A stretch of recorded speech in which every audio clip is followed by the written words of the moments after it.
Good evening, everybody, and thank you for attending. Apparently, we have a lot of firefighters in the building tonight, so it's best that we not step on anybody's toes there in that regard. Before we begin, we're going to do the land acknowledgement, and tonight it will be done by Councillor Richardson. Thank you. The town of Innisfil acknowledges that the town of Innisfil is situated on treaty land that is steeped in rich Indigenous history. The town also acknowledges that this land is the traditional territories of the First Peoples of Turtle Island. It is shared between the Anishinaabe peoples of Beausoleil First Nation, Chippewas of Rama First Nation, and Chippewas of Georgina Island First Nation, and we thank them for their generations of stewardship. This meeting place is still the home to many Indigenous people, and as settlers, we are grateful to have the opportunity to work on this land. The town acknowledges the forced sacrifices that are the foundation of Canadian society today. We are dedicated to honoring Indigenous history and culture and committed to moving forward in the spirit of reconciliation and respect with all First Nation, Métis, and Inuit. Thank you, Councillor Richardson. I'd like to make everybody aware that this meeting is being audio and video recorded and live streamed on the Town of Innisfil's YouTube channel and shall form part of the record which will be retained according to the town's retention bylaw. For more information, you may contact the clerk's office. We have a noticeable absence in the council chambers. That is Mayor Dolan. She's in a far sunnier place and less rainy as it is today, so she will be joining us virtually, and I will be chairing the meeting, and I thank her for the opportunity. We're going to go into open forum now, where people will have 2 minutes to come and speak on any item on the agenda tonight. I believe we have gentleman Cody Summers, if is he present? All right, by all means, you're more than welcome. Good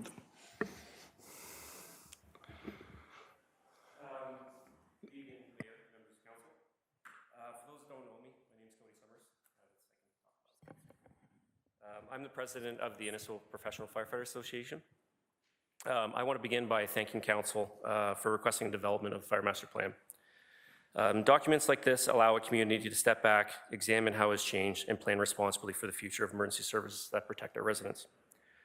Innisfil today is very different from the community it was not long ago. Population growth, increased density, expanding industry, and large-scale developments across the town are all signs of a thriving municipality.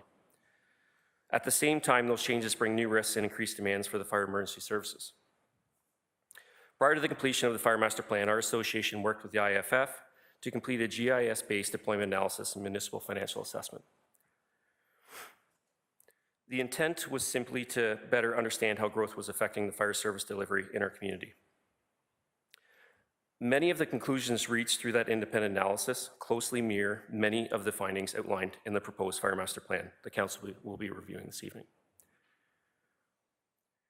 That alignment reinforces the importance of the work Council will be considering tonight.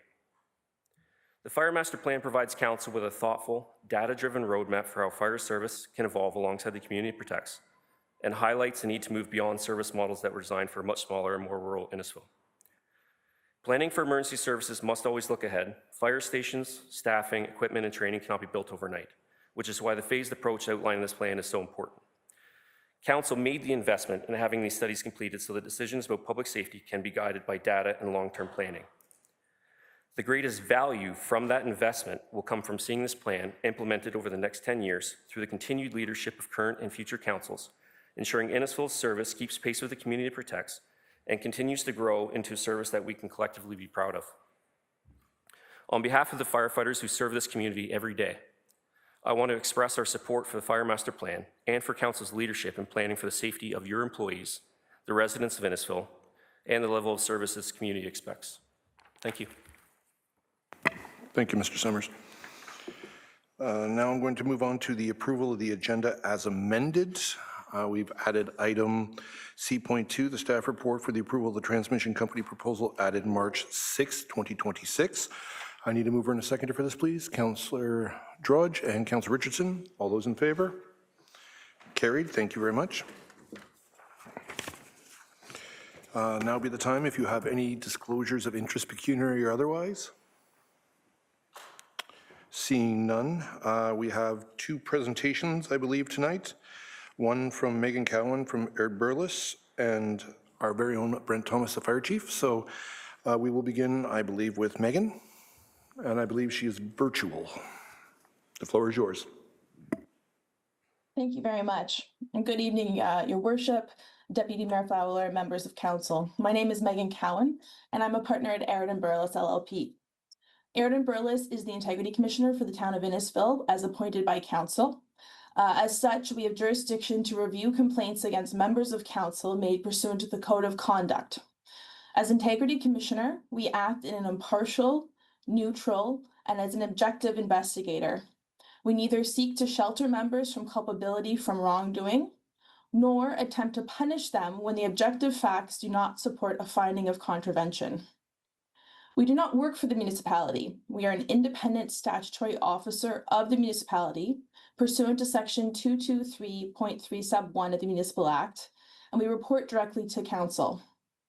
It is in that capacity that we appear before you this evening to present our investigative report on the complaint filed against Councillor Grace Constantine under the town's Code of Conduct. I will provide a detailed presentation with respect to the investigative report. Thereafter, I would be pleased to respond to any questions that members of council may have as to our procedure. I'll begin by providing an overview of our investigation. It was conducted in accordance with our authority as Integrity Commissioner under the Municipal Act and the town's Code of Conduct, and the processes and procedures outlined therein, including the code's complaint protocol. One formal complaint was filed with our office in accordance with the requirements set out in the complaint protocol to the town's code. The complaint alleged that the councillor had contravened sections 8.1, 8.2, and 8.3 of the code by engaging in disruptive behavior towards staff at a Dollarama store on October 29th, 2025. Specifically, the complaint alleged that the councillor had become upset over the price of a purchased item, raised her voice, referred to as an employee as a servant, accused the store of stealing from her, and threatened to report the matter to town hall. We are aware that this interaction received a lot of media attention. In our report, we cite some of the articles that we were made aware of, which reported on the alleged interactions at the store in October.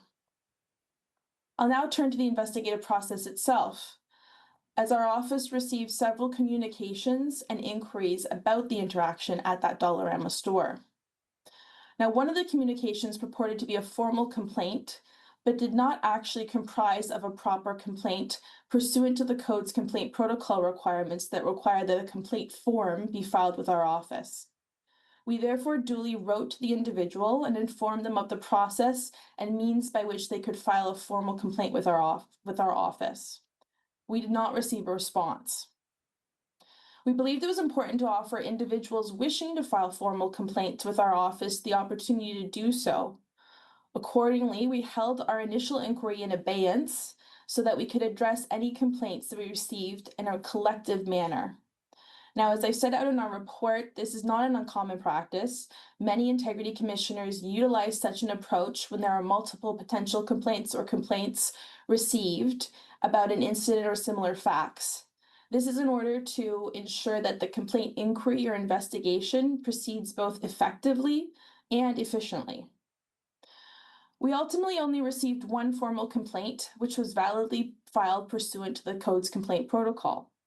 We therefore provided notice to the councillor of the complaint.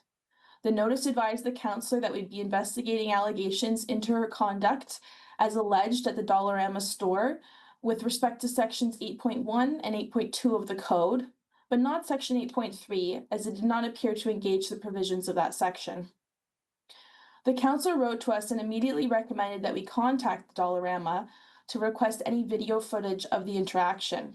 We did that and were ultimately advised by a Dollarama representative first that the councillor had indeed reached out herself to request a copy of the recording, and second, that such recording did not exist and therefore could not be provided to us in order to assist us with our investigation. The councillor provided our office with detailed response submissions. These set out in part that she had entered the store on October 29th, 2025, and spoke with the cashier about the price of a package of cookies. When she realized a pricing discrepancy, she asked that the cookies be returned and was told that the store did not provide refunds. Now, I've quoted more fully from the councillor's response at page 4 of our report. In it, the councillor strongly refuted and denied the allegations that she had in any way raised her voice, shouted, created a scene, used profanity or insulting or abusive language. and she explained the interaction with the staff at the store and denied that she stated words to the effect of calling an employee a servant. Or, do you know who I am? In her response submissions, the councillor appended various screenshots from social media groups that commented on town politics. And in her submission, she raised concerns about political motivations surrounding some of the commentary of that interaction at the Dollarama store. She also appended online posts, including some of those that she alleged had been posted by the complainant. The councillor also attached an AI-generated image that she stated was circulated on social media, depicting her with an angry face and holding a box of cookies in front of a Dollarama store. She raised concerns that this image cast her in the stereotype of an angry Black woman, and that such images attempted to portray her in a very negative light. The councillor also included screenshots from social media group pages that she alleged supported her recollection of the interaction at the Dollarama store on the date in question. Finally, the councillor also appended various hateful and demeaning emails she'd received from members of the public in relation to the reporting on the interaction at the store. These submissions in turn were provided to the complainant, who was provided with an opportunity to comment on the comments generated and set out in the councillor's response submissions. The complainant did not respond.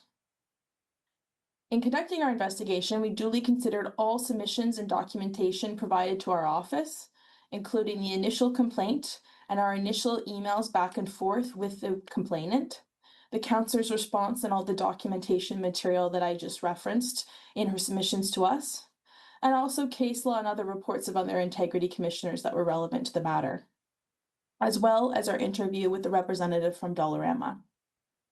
I'll now turn to our investigative report itself.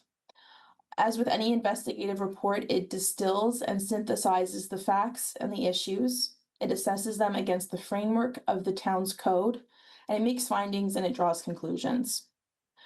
Our conclusions, based on a consideration of the totality of the evidence submitted to our office, is that the councillor did not contravene the code as alleged.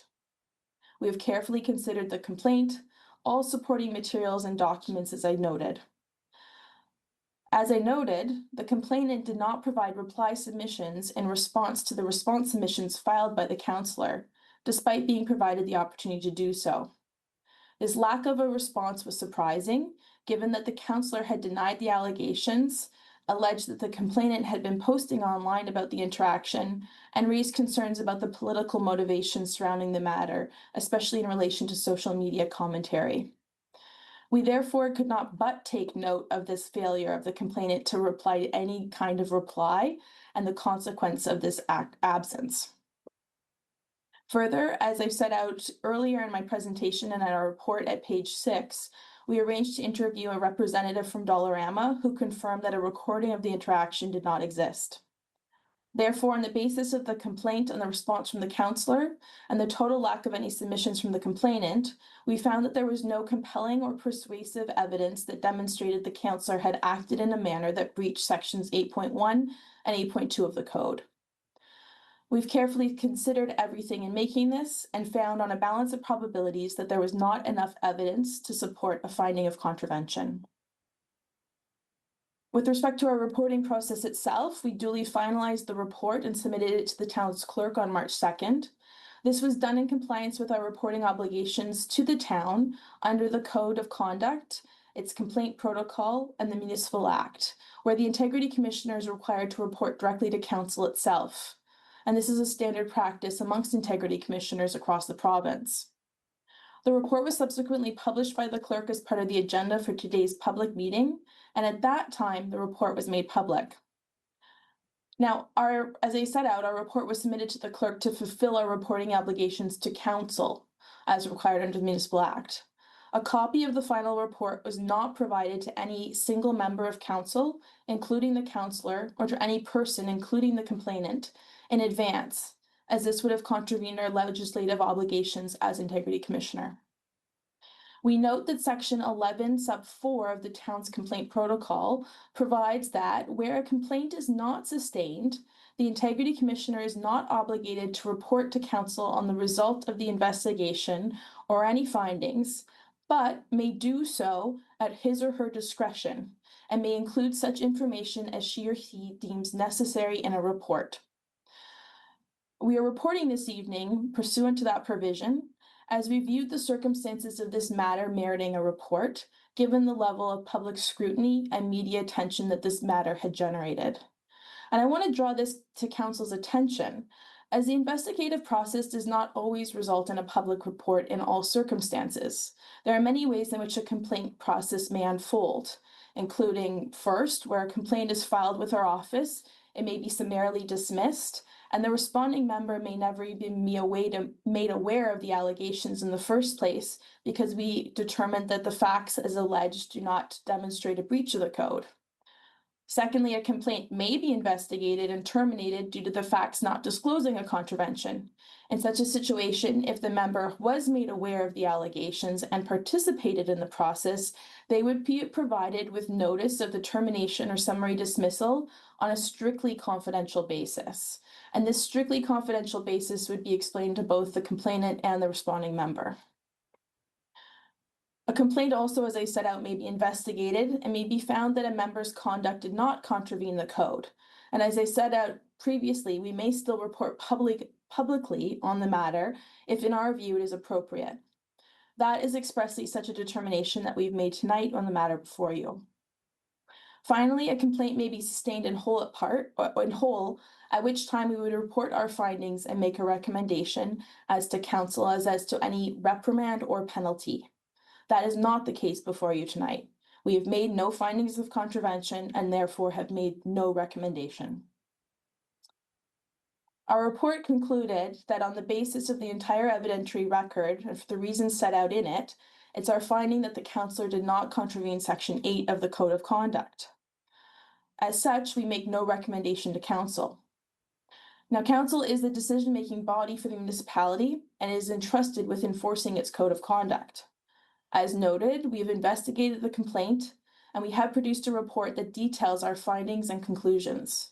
We have done so in accordance with our authority, mandate, and jurisdiction, with an adherence to procedural fairness to all parties, including the councillor and the complainant who exercise their right to file a formal complaint. Given that we found no contravention under the Code of Conduct, there is no authority pursuant to the Municipal Act for council to impose a penalty. This is confirmed by the by the town's complaint process and protocol in the Code of Conduct. As well, we also draw the council's attention to the Divisional Court's decision in Asselay and Hawkesbury Town, which sets out that a council has no power to contest or question the factual findings of an integrity commissioner. Our report this evening is therefore merely for informational purposes only. Council has no authority to question or substitute our findings. This concludes our presentation with respect to the investigation report. I will remain present to answer any questions that members of council may have with respect to the process. But as set out earlier, I do respectfully remind council of the court's decision in the town of Hawkesbury case I cited. Its integrity commissioner's factual findings are final, and council has no authority to question or substitute our findings, as our report is merely informational. Thank you, and I would be pleased to answer any questions. Thank you, Ms. Cowan. For council members, we will have Councillor Richardson, and then Councillor Saunders, and then Councillor Ices. Thank you. Before we move on tonight, I just wanted to share a brief reflection and comment. While the integrity process for this one incident has now concluded, situations like this can have an impact beyond the individuals directly involved. In today's world, especially with social media, the conversations and our actions that unfold publicly can affect all members of council and how our community views the work we do together. We may speak and act as individuals, but we are often seen collectively as council, and it's important that we keep that in mind as we communicate, engage publicly. There's a quote from Martin Luther King Jr. that I think captures this well. We are caught in an inescapable network of mutuality, tied in a single garment of destiny. Whatever affects one directly affects all indirectly. Quote says, whatever affects one directly. I would add that the effect can be based on our words and or actions, and even our lack of actions. And the word and the words and actions affected all indirectly in our elected positions as council members. I think that it's something that we should worth remembering as we continue our work together. Thank you, Councillor Richardson. Councillor Saunders? I'd just like to ask the staff how much time and how much does total cost of this Integrity Commission cost? Thank you. Through the Deputy Mayor to the Councillor. Integrity Commissioner costs were approximately $17,500 and internal staff time and costs were minimal. I would say immaterial. Councillor Aces? Thank you, Deputy. I too reflected on this process as I had an experience where I was investigated under the Integrity Commissioner. This is a very fair process. We get an unbiased ruling on it. But I also think that the code of conduct is something that all of us as councillors take very seriously. But we're also human beings. So, you know, often after an interaction, we could say we maybe could have handled something differently. And I think that is something that should be kept in mind too. I'm curious, as we have spent all this effort and taxpayer money on this process, the complainant was allowed to be anonymous in this report. When I had my complaint brought forward, I knew who the complainant was. I'm wondering why the thought process or the rules around the complainant and when they are allowed to be anonymous and when they aren't, and how that all works. Ms. Cowan? Certainly, through you, Deputy Mayor. The complaint protocol sets out expressly that it's within our jurisdiction to decide to do that. In this case, it was determined that it was not required to be disclosed for the purposes of the councillor being able to make a fulsome response. The councillor was provided with detailed submissions and was able to respond to them in particular. With respect to our public-facing report, it is generally not our practice to do that, except where we view it in the circumstances to be relevant and necessary. In this case, we did not, and that's why the complainant's identity was not identified in this matter. Follow-up, Councillor Aces? I guess as we go through the process, and the fact that the complainant didn't respond to the councillor's version of the events, would that have changed? Would that in hindsight could this type of situation have the complainant be their name presented in the report? Ms. Cowan? Through you, Deputy Mayor, I'm not sure if I fully understand the nature of the question. If I may paraphrase, I believe it's asking if the complainant had responded, that might have changed whether I chose to disclose their identity. I just want to be sure I'm understanding correctly. Councillor Aces? I guess not thinking this through 100%, but from my feeling on this is because they didn't get a chance to, or they had the chance to respond to the report, and they didn't. To me, it speaks more to the allegations or in Councillor Constantine's response that this was politically driven. If they weren't going to back up their allegations. And it cost us a lot of money. Taxpayers paid $17,000, we just heard. And I think as a town, people should know that there's a cost to these actions, and that's where I would wonder about having that name out there to just give people thought of what they're doing in these situations. So I don't need to have an answer on that, but that's my feeling on it. Thank you, Councillor. I see Councillor Zanella. Well, my question is the same as Councillor Ices. I mean, it is a public report, and I don't understand why the complaint's not named in the report. If it's public, it's public. That's all. Thank you, Councillor Zanella. Anybody else wish to add anything? Councillor Waters? No matter what the outcome was, I think it's important that the public understand there is a process, and the process is transparent, and there is a cost behind it. Yes, I agree. But I think that's, in terms of transparency and public confidence in council, is really quite important. So no matter what the decision was here, is that the public, through this report, the fact that it is public, gets an opportunity to say, yes, there is a way to hold council and councillors, to hand in terms of what we do. So I think the good thing is that the public knows that we are held accountable, what we understand we are. That's why we signed the code of conduct. So I think it's a good thing that, that we do have this process and people understand that there is a process to hold us accountable. So I think generally an education for everyone involved. Thank you, Councillor Waters.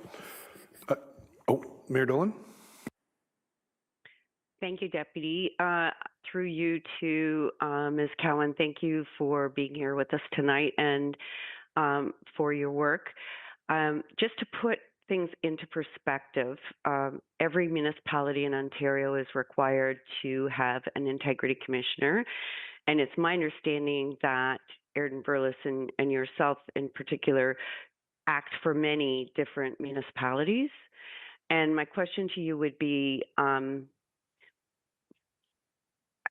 for the number of complaints that Innisfil has versus other municipalities, are we on the high end of the scale, the low end of the scale, middle of the spectrum?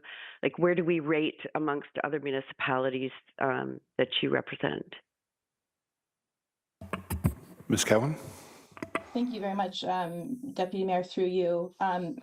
With respect to your question, Madam Mayor, I don't have statistics offhand. As you correctly alluded to, we do act for well over 60, 70, 80 municipalities in Ontario. I would say the town of Innisfil, with respect at a high level, comparative level, it is not on the highest level of those municipalities that we represent in terms of complaints received. It, however, is not on the lower end of the spectrum. If I can say that generously without giving too much, too little away, it's not a high-end user. It's not a low-end user. A low-end user would be a municipality where we don't have any complaints. If I may, I just would like to touch quickly on 2 points raised this evening, because I was able to look at the code's complaint protocol, and at section 15, it has a specific provision in it that sets out that the identity of the member who is the subject of the complaint shall not be treated as confidential in the Integrity Commissioner's report. The identity of the complainant and any other person, including any witnesses, may be disclosed if deemed appropriate and necessary by the Integrity Commissioner, or if consented to by the complainant or any other person. And as I alluded to earlier, it was my determination that it wasn't appropriate in these circumstances, and that's why I did so. Finally, just if I may close up and sum up, I believe with respect to the mayor's question and previous questions, in terms of the process and cost, if this had not been publicly reported, we still would have provided a detailed final report or notice of our determination, and that would have been provided to the member and the complainant. So we would have still spent the time investigating the matter, making our findings, and writing them out and providing them to them. Council tonight is just seeing one instance of a public-facing report, as I alluded to in my remarks. There's many circumstances in which we do not publicly report out. I hope that's of assistance. And especially, I know your worship, I deviated in answering a bit more than just your question, but I hope I did address your question. I don't have the statistics in front of me, but as I'd say, you're not on the high extreme user end. Thank you, Ms. Cowan. Oh, yes, you would follow up. Yes.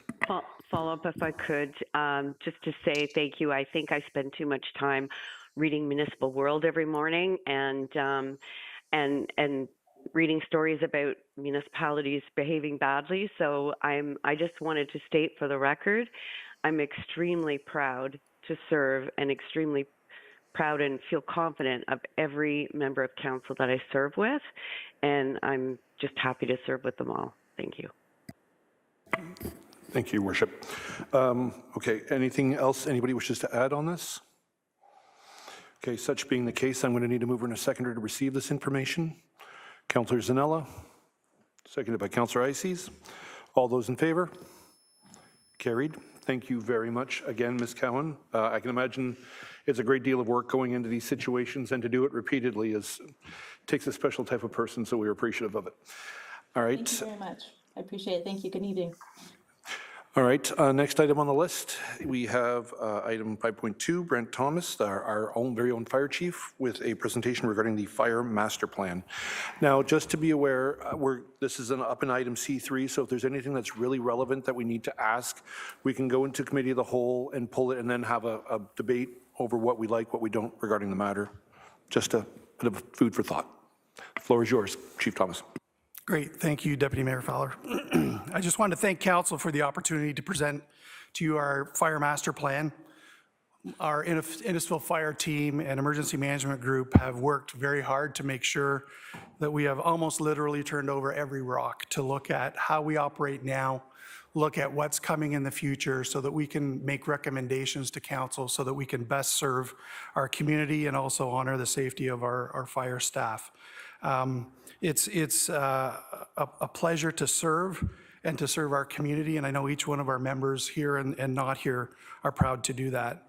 But we wanted to make sure that Council has the long-term strategic framework to look at impacts to IFRS in managing our growth, improving emergency response performance, and making sure that aligns with the required legislative requirements and also the community risk trends that we see and the risks that we know are coming by those who are already in the process or are recently moving to Innisfil, whether that's residential or business or to recreate. So to that end, I would like to introduce the Emergency Management Group team who will be presenting the Fire Master Plan to you. Greg Hankio is the primary lead, and Rick Monkman. So I'm going to turn it over to Greg and Rick, and I will be the slide turner and here to also provide some commentary. So Greg, I'll turn it over to you. Through the Deputy Mayor, thanks. Thank you very much, Chief Thomas. So my name is Greg Hankio. I'm with the Emergency Management Group, and as the Chief mentioned, joining me as well tonight is Rick Monkman, and Alana Kiernan is also on the line with us as well. So the Emergency Management Group was retained by the town of Innisfil through a request for proposal process to prepare the Innisfil Fire Master Plan, which covers a 2026 to 2036 planning period. So it's a long duration plan, 10 years. So the purpose of today's presentation is to briefly walk Council through the process that we use to complete the study, and we'll cover off on some of the key areas of review. And we will touch on a number of the 48 recommendations contained within the plan. So the Fire Master Plan was developed in accordance with the scope of work that was outlined in the town's RFP. So some of the key deliverables, as you see on the slide, were full-time staffing and apparatus needs, paid on call, staffing and rank structure, the senior management structure, administrative support capacity, fire prevention and public education, and training division capacity. And again, the final master plan provides phased recommendation, and that's an important key, and it's been mentioned a couple times here already. They're phased recommendations over a 10-year horizon, really to help guide future decision making for Council and for the fire chief. Next slide, please. So the key areas of review. So in order to complete the study, we examined several key components of the fire service. I'm not going to read all of these out to you. Definitely some of the very important ones are legislative and regulatory requirements, organizational structure and staffing, emergency response performance, fire prevention inspection programs, training and professional development, station apparatus and equipment. We looked at mutual aid and regional partnerships and the financial planning aspect of the service. So looking at all of these elements together allowed us to develop the recommendations that are both operationally sound and financially realistic. Next slide, please. So some of the benefits of master fire planning, and congratulations to council for taking on this process. So fire master planning provides municipalities with several important advantages. One, it establishes a clear long-term strategy for the fire service. It supports risk-based decision-making using operational data and community risk information to guide investments. And it helps ensure fire services evolve alongside community growth and changing risks, which is a big factor in Innisfil. So ultimately, the Fire Master Plan provides council with a structured roadmap for maintaining effective protective services in the years ahead. Next slide, please. So the process, the Fire Master Plan was developed using a collaborative and evidence-based process. We combine data analysis with stakeholder consultation to ensure the findings reflect both operational realities and community expectations. So this includes reviewing response data, trends, departmental policies and procedures, operational guidelines, staffing levels and deployment models, facilities and apparatus, and operating capital budgets. The result is a strategic planning document designed to guide decision-making over the next decade. Next slide. So a hugely important part of the process was stakeholder consultation. So we met with members of council, municipal staff, senior staff with Innisfil Fire Rescue, staff within the divisions. We met with the Innisfil Professional Firefighters Association members and paid on-call staff as well. Another key component of the review process was reviewing Ontario Office of the Fire Marshal response data evaluation. So in the end, the conversations that we had with people really helped identify operational strengths, service challenges, and emerging risks. So combining those perspectives with the operational data allowed us to develop recommendations that are both practical and forward-looking. Next slide, please. So just quickly covering the fire protection model that is really developed through the Office of the Fire Marshal in the province of Ontario, and it's based on the 3 lines of defense. The first being public fire safety education, fire code enforcement, and the third line of defense being emergency response. Although a component that we did not delve into in this particular body of work is emergency management, but emergency management programs within municipalities really do align with the 3 lines of defense. Next slide, please. So just quickly, some of the standards that we utilized while putting this work together. So these are recognized legislative and industry standards, including the Fire Protection and Prevention Act, guidance from the Office of the Fire Marshal, Ontario regulations such as firefighter certification regulation, National Fire Protection Association standards, and fire underwriter survey as examples. So using these standards as benchmarks essentially ensures that recommendations align with recognized best practices in fire service delivery. Next slide, please. So we're going to move into some of the recommendations now. I may dwell a little bit longer on some of the slides than other. And again, these are just a number of the 48 recommendations that are contained in the report. And we kind of break them down into short, medium, and immediate, short-term, and mid to long-term recommendations. So as fire departments grow, administration's demands increase significantly. The responsibilities including budgeting, policy development, regulatory compliance, training coordination, and long-term planning. The Fire Master Plan identifies opportunities to strengthen the administrative structure to ensure the department can effectively manage these responsibilities as the community continues to grow.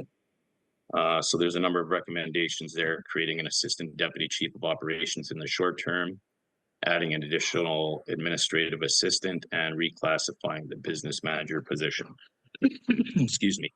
Next slide, please. So fire prevention and public education. Fire prevention remains one of the most effective tools for reducing community risk, and it's part of the first line of defense. So our review evaluated inspection programs, fire code enforcement activities, and public education initiatives. As development increases and buildings become more complex within the community, these programs will become increasingly more important. So strengthening fire prevention efforts supports broader community risk reduction goals and helps prevent emergencies before they occur. So again, in the short term, we're recommending hiring an additional fire prevention inspector.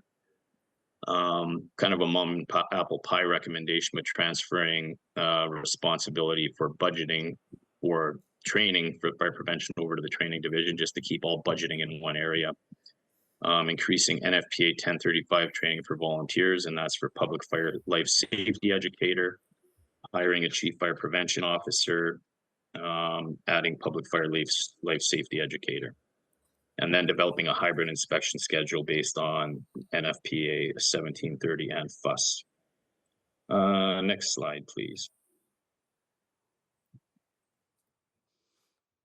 So training is critical to maintaining a safe and effective fire service. Our review examined current training programs, certification requirements, and professional development opportunities.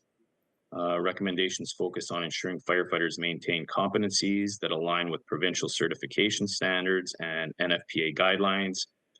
And as the department grows, training capacity will need to expand to support additional personnel and specialized skills. So that all rolled up as we see the building stock change, the introduction of high-rise structures as an example, more complex building designs, more complex fires. Over the long term, building an NFPA-approved burn tower will definitely be highly beneficial to Innisfil Fire. Next slide, please. Suppression recommendations. So as we're all aware, Innisfil Fire operates as a composite fire department, combining career and volunteer paid on-call firefighters. The suppression review evaluated response performance, staffing levels, and deployment models. Now, as the town continues to grow, maintaining reliable response capability will require strategic staffing and operational planning. The Fire Master Plan provides a phased approach to support these future service needs. So again, immediate, short, and short to midterm recommendations. Some of them are contained on the slide in front of you. Next slide, please. So facilities, apparatus, and equipment recommendations. I will hover on bullet number 1, build station 6 in Innisfil Heights. Facilities and apparatus and equipment represent significant municipal investments. We understand that clearly. The review we conducted examined the condition and sustainability of existing fire stations and apparatus. And it should be understood that station planning must be based on response coverage and travel time. The Fire Master Plan analysis shows that consolidating stations into a single larger facility, such as relocating operations to the town campus area, would drastically increase travel distances and response times in several areas of the municipality, particularly west of Highway 400 and in the developing area of Innisfil Heights. So it's also important to recognize that Innisfil operates, again, as I mentioned earlier, with a composite model that relies heavily on paid-on-call firefighters. So station locations must consider where firefighters live and their ability to respond quickly to the station. So in our view, locating a single consolidated station in the town campus area could reduce the availability of firefighters able to respond within acceptable timeframes if fewer volunteers live or work nearby. Distributed stations help ensure firefighters can reach their station quickly, assemble a crew, and maintain reliable emergency coverage. So at the end of the day, fire station planning is really about risk and response time and community protection, not just building for efficiency. So the data that we looked at clearly shows that maintaining distributed stations and planning for future growth provides better protection for residents and businesses across the town. So a number of other recommendations, and I believe the second bullet point is already underway, transferring facility maintenance to the facilities department, looking at hiring emergency vehicle technicians, midterm procuring an aerial device for Station 4, and short to long-term implementing station modifications identified in the report. Next slide, please. So regional cooperation still remains an important component of the fire service delivery. Our review examined the town's mutual aid and automatic aid agreements with neighboring municipalities. These partnerships help ensure additional resources are available during large-scale or complex incidents and strengthen the overall regional emergency response capacity. Excuse me, I'm fighting a bit of a cold here, so my throat gets dry from talking.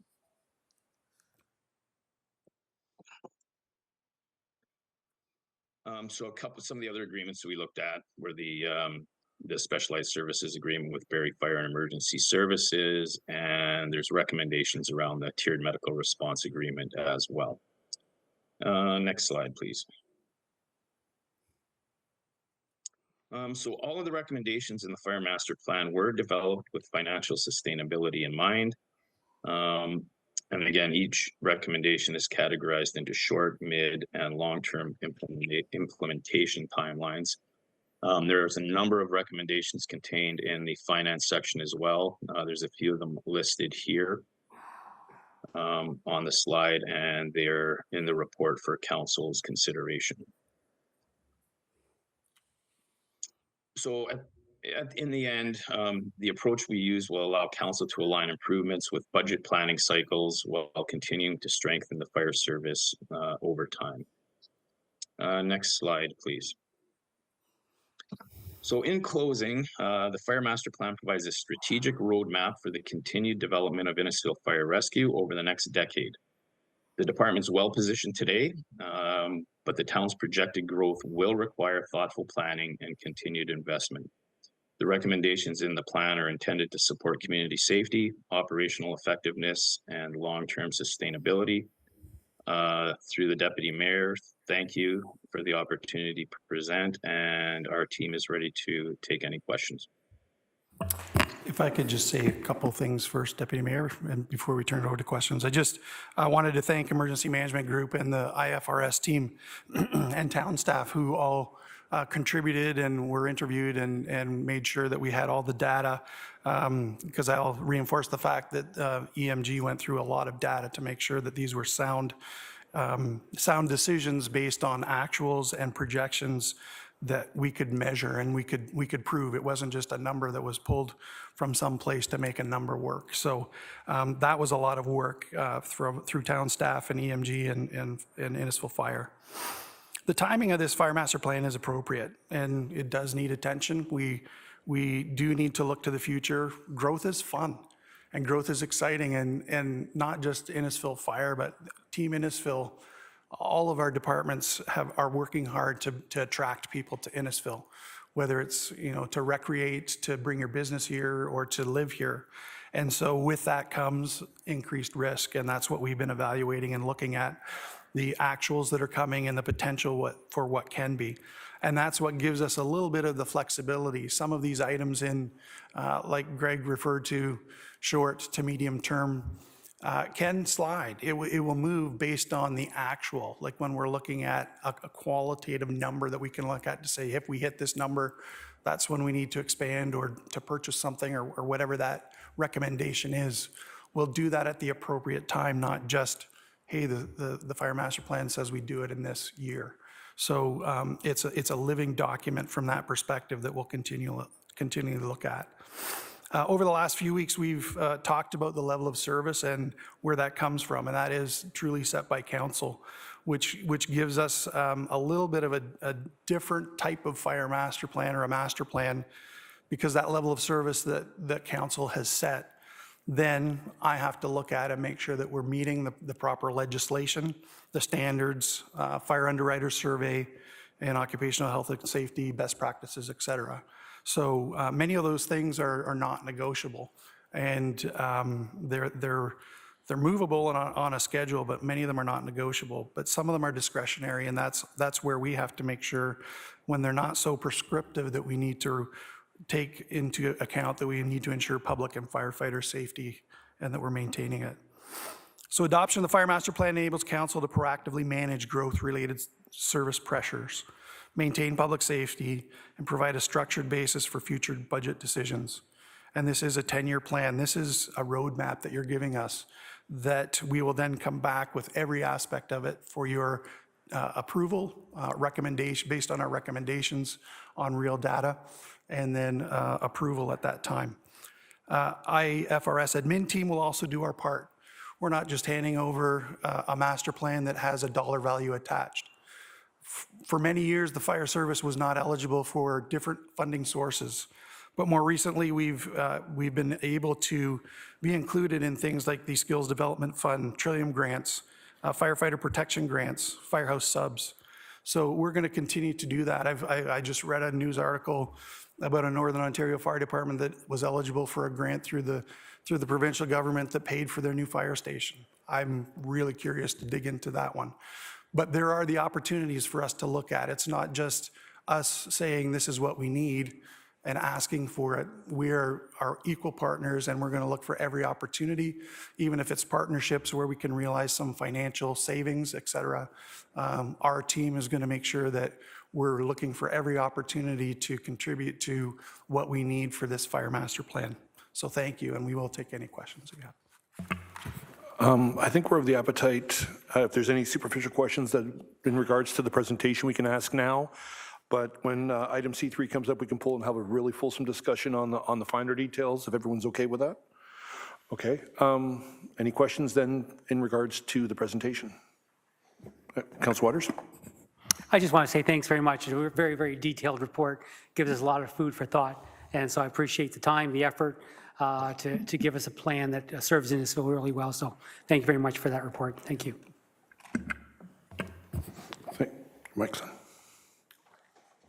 Thank you, Councilor Waters. I concur. I've seen what you guys deal with, what your teams deal with on a daily basis, and I have nothing but the utmost respect for the work that you do for the community. So for that, I want to say thank you. Thank you, Mr. Henkyo, for the report and everything else, and Councilor Ices.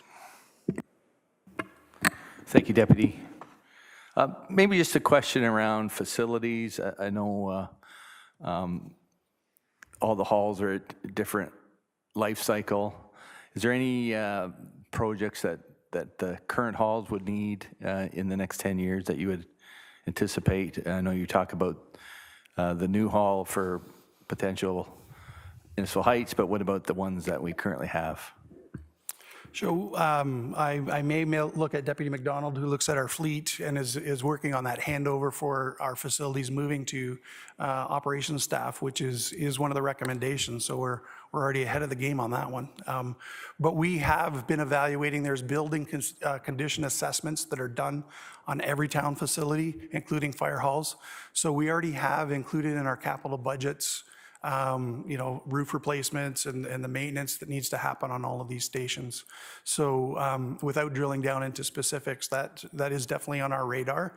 And I think we had a fairly significant budget process this past year on one of our stations, and it's just escaping me.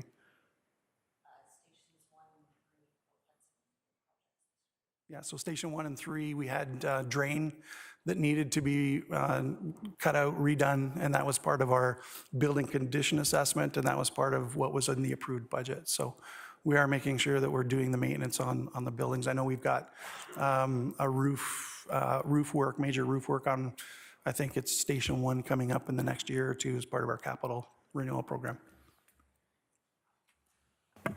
Thank you. Any more questions? Seeing none, okay. I need a mover and a seconder to receive, Mayor Dolan? Thank you. Just one question, if I could, through you. That burn tower that's to be, I guess that's for training. Where's the nearest one?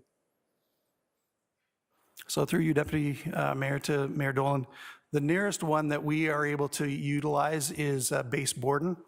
That is what we call a Class A burn facility, so we can burn wood and straw in that one. Barrie does have a training tower, but it's more artificial smoke. I think they're working on putting on a propane burner so that we can simulate fires. But for live fire, which is most beneficial training, is Base Borden is the closest that we can go to. Thank you. And can I, it's a more general question, but as far as putting a revenue generating lens on any of this, like if we built something like that, could we do training for other services and charge them for it? Has there been any, like throughout this whole plan, the overarch, I understand it's about our fire service and providing safety for our residents and our firefighters, but I wondered if at any point there was that kind of more innovative sharing of services, generating of revenue lens on it. Sure, through you, Deputy Mayor Fowler, to Mayor Dolan. Absolutely there is, especially the cost of a facility like that and the upkeep on a structure that we are burning in multiple times a month or a year. There are costs associated with it, and it's definitely something that we could share and offer over to other places. The fact that we're looking at a burn tower and our closest is at Base Borden.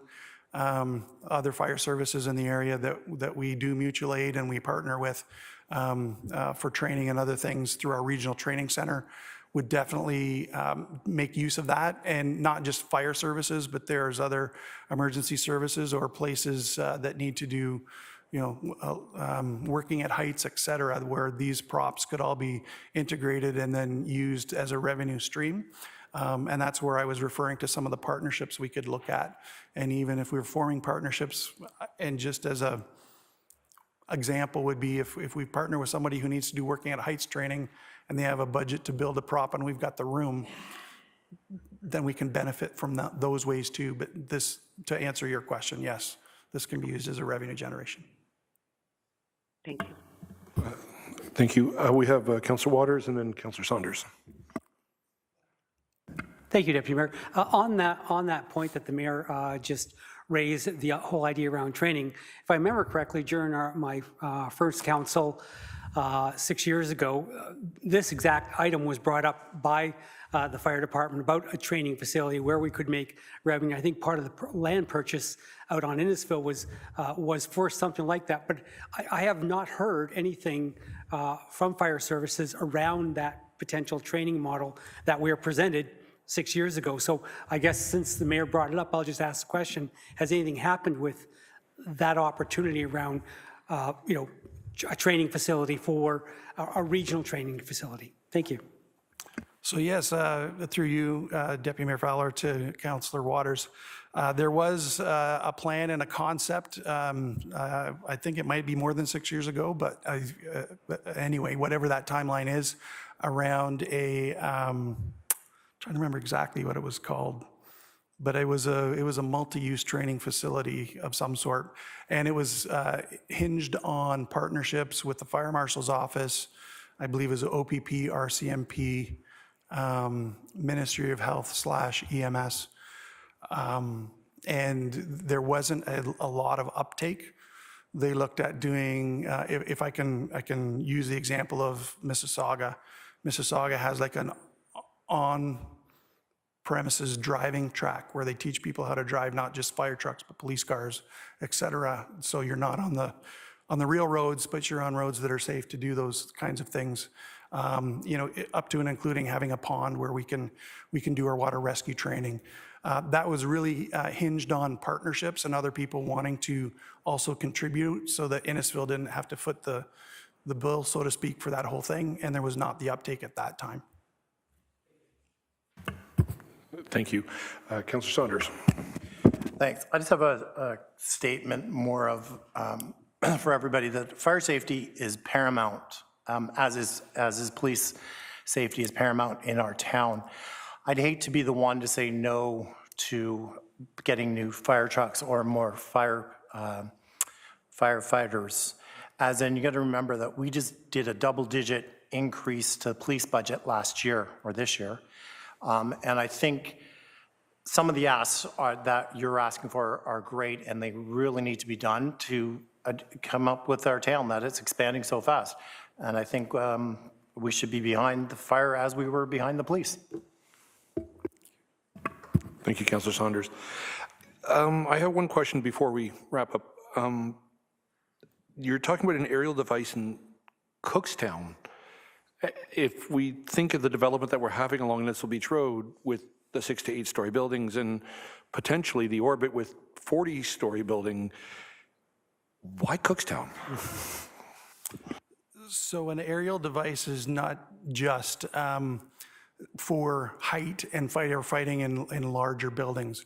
In fact, when we get into high-rise and large building firefighting, we do most of it from the interior. So anything 6 stories and above, sometimes we're walking up all those stairs to get to the fire floor, and we're doing the firefighting from the inside.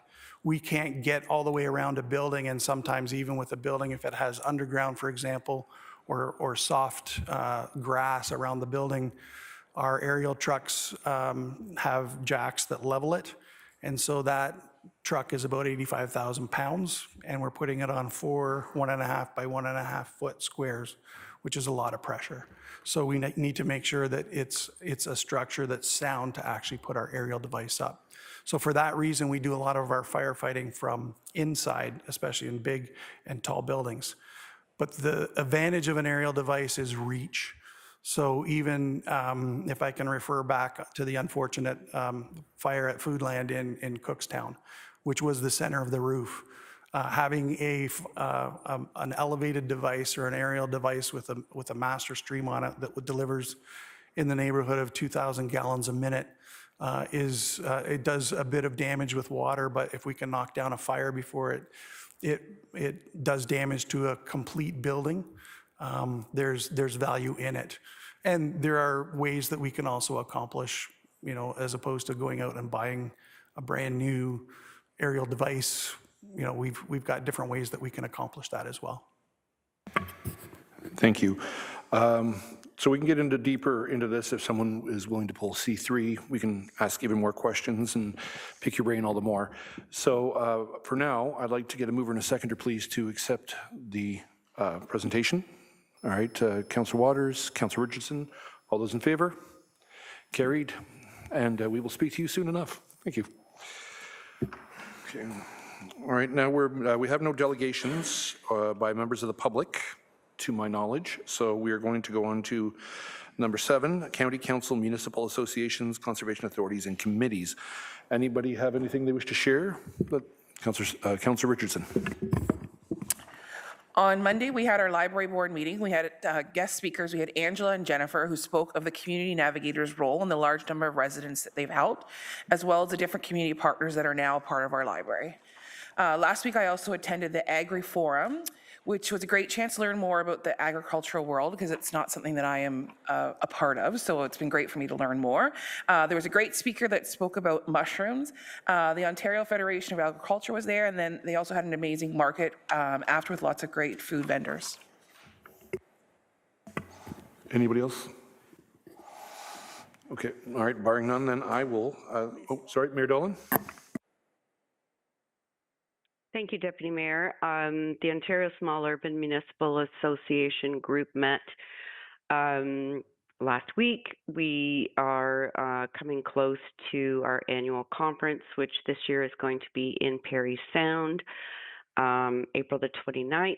And as the Voice of Small Town Ontario, we're looking into a number of subjects that people are very keen on talking about right now, including strong mayor powers, which was a big focus of last year's conference because for many municipalities, they received them April 1st of last year. Also today, earlier, I attended on a panel with the Ontario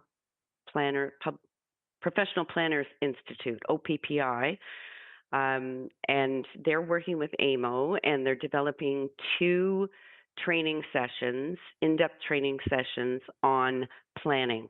So there'll be a planning one-on-one, which will be for new councillors trying to wrap their heads around official plans and zoning bylaws, and then a more in-depth planning 201, which will talk about more case studies. And I know that when I've talked to many of you on our one-on-ones, that's one thing that we thought that we needed more orientation on when you become a new councillor. It's the planning world is, and the Planning Act is quite prescriptive and very detailed and technical. And so I was part of a panel of about 6 or 8 very small, rural, medium-sized, and very large municipalities who gave feedback for these planning modules, and they'll be ready for the new councils that are coming in 2026. And then finally, the county, the only thing I'll speak to, Deputy, you can fill in any other blanks, was the CMO presentation. That's the Circular Materials of Ontario. Those are the people that took over the Blue Box collection on January 1st. Very evident throughout Simcoe County's 16 municipalities that some had a seamless transition and some a very bumpy transition. But we did hear about what their challenges were to begin with, but also what was important to us was to let them understand that in Simcoe County, come the summer, we have a huge influx of residents and we grow by, quite an amount, and that they need to be prepared with the trucks and the equipment to handle what will be a significant more blue box. They also were talking about having to do more education about getting less what's the word I'm looking for, contamination in the recycling, and making more education about what actually belongs in our blue carts. So thank you. Thank you, Worship. To continue with the County Council, we had a presentation regarding the County Official Plan Amendment 7. And just so everyone's aware, this was initiated back in 2022. And the province has been kind of hush-hush about it. But then there's been a sudden rush of movement as the province is, well, they're basically holding the cards, right? They're the ones who give the A's and the nays. There's 38 proposed modifications they presented in regards to COPA 7. And one of them that I came across in the report, it's in the report tonight, is that the orbit itself is designated as a protected major transit station area, which adds layers of legal planning and development protection moving forward, so it may assist us in the long run. Another thing that came up was the multi-residential property tax subclass. The idea being that towns can give tax breaks to multi-residential buildings that provide affordable units. Now, we're not talking just affordable, like, oh, we lowered it by, a couple $100s. The government states that an affordable unit is 30% of the household's income before taxes deducted. So the idea being that if we can, as we all know, the housing market it's staggering. It's not doing very well. So the idea being that we have people that are looking to either get in and get a starter home, or perhaps a senior that's looking to downsize because they can't manage the lawns and the snow shoveling, especially after this winter, things like that. So the idea being that if they present units that are out of, say, 25 units, if five or seven are of affordable housing, the town can give them a rebate, which will then potentially foster growth in the area. And as we look at intensification, because we want to save Innisfil's agricultural land and our wetland and all the green space we have, this is something that they're hoping to push through to make it worthwhile and potentially spark a little bit more growth and increase the population. That's all we have on this particular item. So on to the consent list. We are going, now, basically put, we're going to read off the items on the consent list. If something needs to be pulled or is requested to be pulled when we go into committee of the whole, we can move forward with it, have a debate, make alterations, any recommendations for or revisions towards the item that's being pulled, and then we can see how that plays out and what comes of it. So I'm going to read the consent list here, starting with A1, special council meeting minutes dated February 25th, 2026. Council meeting minutes dated February 25th, 2026. Summary report 0825, December 16th, 2025, Electoral Engagement Advisory Committee. Councillor Richardson, sorry. Not a question, just a comment. I guess it's a quick question, but I just wanted to make sure that the election ambassador, the EA, it's also mentioned in item B4. I just want to make sure that this is also going to be promoted in the high schools, that a high school student could also be an election ambassador. So I'm not sure how we get that message to the Electoral Engagement Committee, but I just would hope that that would be, while it's promoted to the community, that it's also being promoted to the high school, because I think it's a great opportunity for students in high school. Thank you, Councillor Richardson. Item B2, summary report 0226 of the February 4th, 2026 Innisfil Sustainability Advisory Committee. Nothing, okay. B3, summary report 0126 of the February 17th, 2026 Traffic Safety Advisory Committee meeting. Councillor Richardson. Can I pull that, please? Oh, there you go. Okay. All right.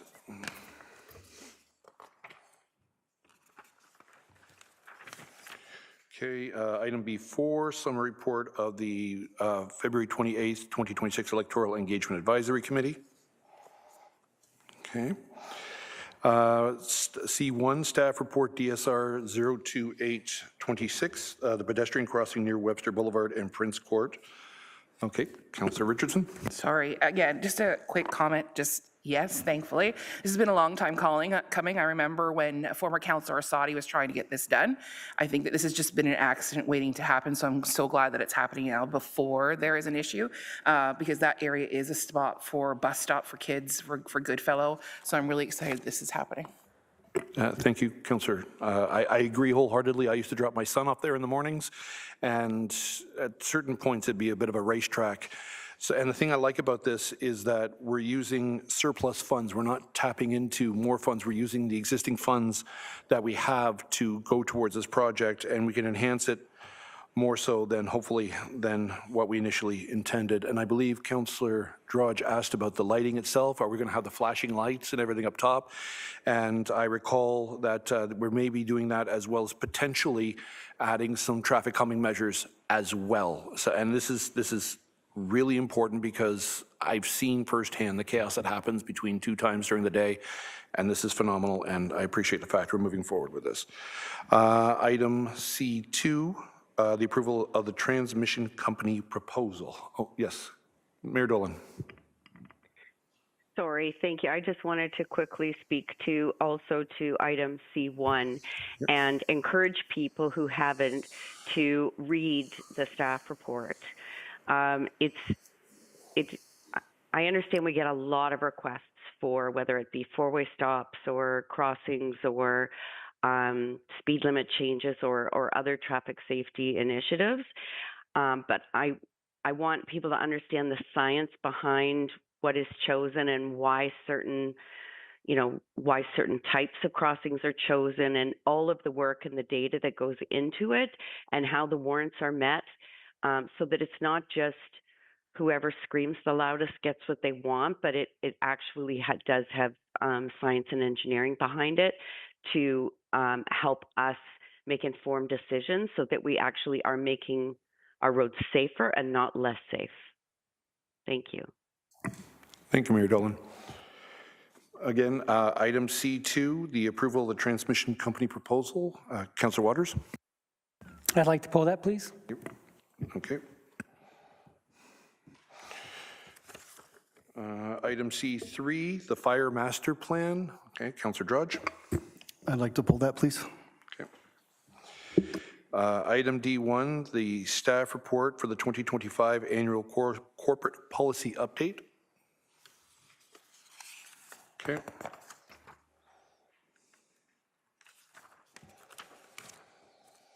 Item D2, the pavement condition index assessment using City Rover Pulse. All right, Councillor Ices. I'd like to pull that, please. Okay, item E1, a bylaw of the corporation of the town of Innisfil to appoint Steve Miller as interim deputy fire chief and repeal bylaw 06-25. My understanding is that Mr. Miller was not able to attend tonight, but I would like to extend my thanks to him as he stepped up in a time of need, and he is off to other pastures, shall we say. Okay, item F1, council discretionary grant program regarding the Rotary Club of Innisfil support about Town Magazine and RVH Golf Tournament fundraiser. Okay, no correspondence for information, no notices of which have been given, so I believe we shall go in, the consent list continued. Okay, so we need the consent list of the items that have been pulled. Moved by Councillor Drudge, seconded by Councillor Richardson. All those in favor? Thank you very much.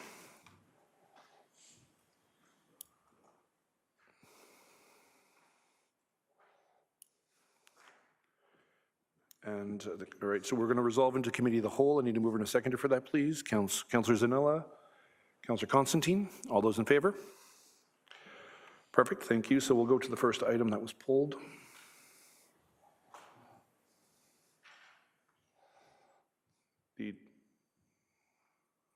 Oh, sorry, apparently, B3, the Traffic Safety Advisory Committee meeting. Councillor. Councillor Drudge will be my seconder. Okay. I just wanted to bring a quick question about item 6.4, the ATV bylaw update. I just wanted to know if dirt bikes could be added into this engagement piece. I personally get a lot of calls regarding dirt bikes that are being rode in behind the entire shores and in that area, the area in behind 7th line. So I was just wondering if that could be included in with this engagement piece about updating the ATV bylaw.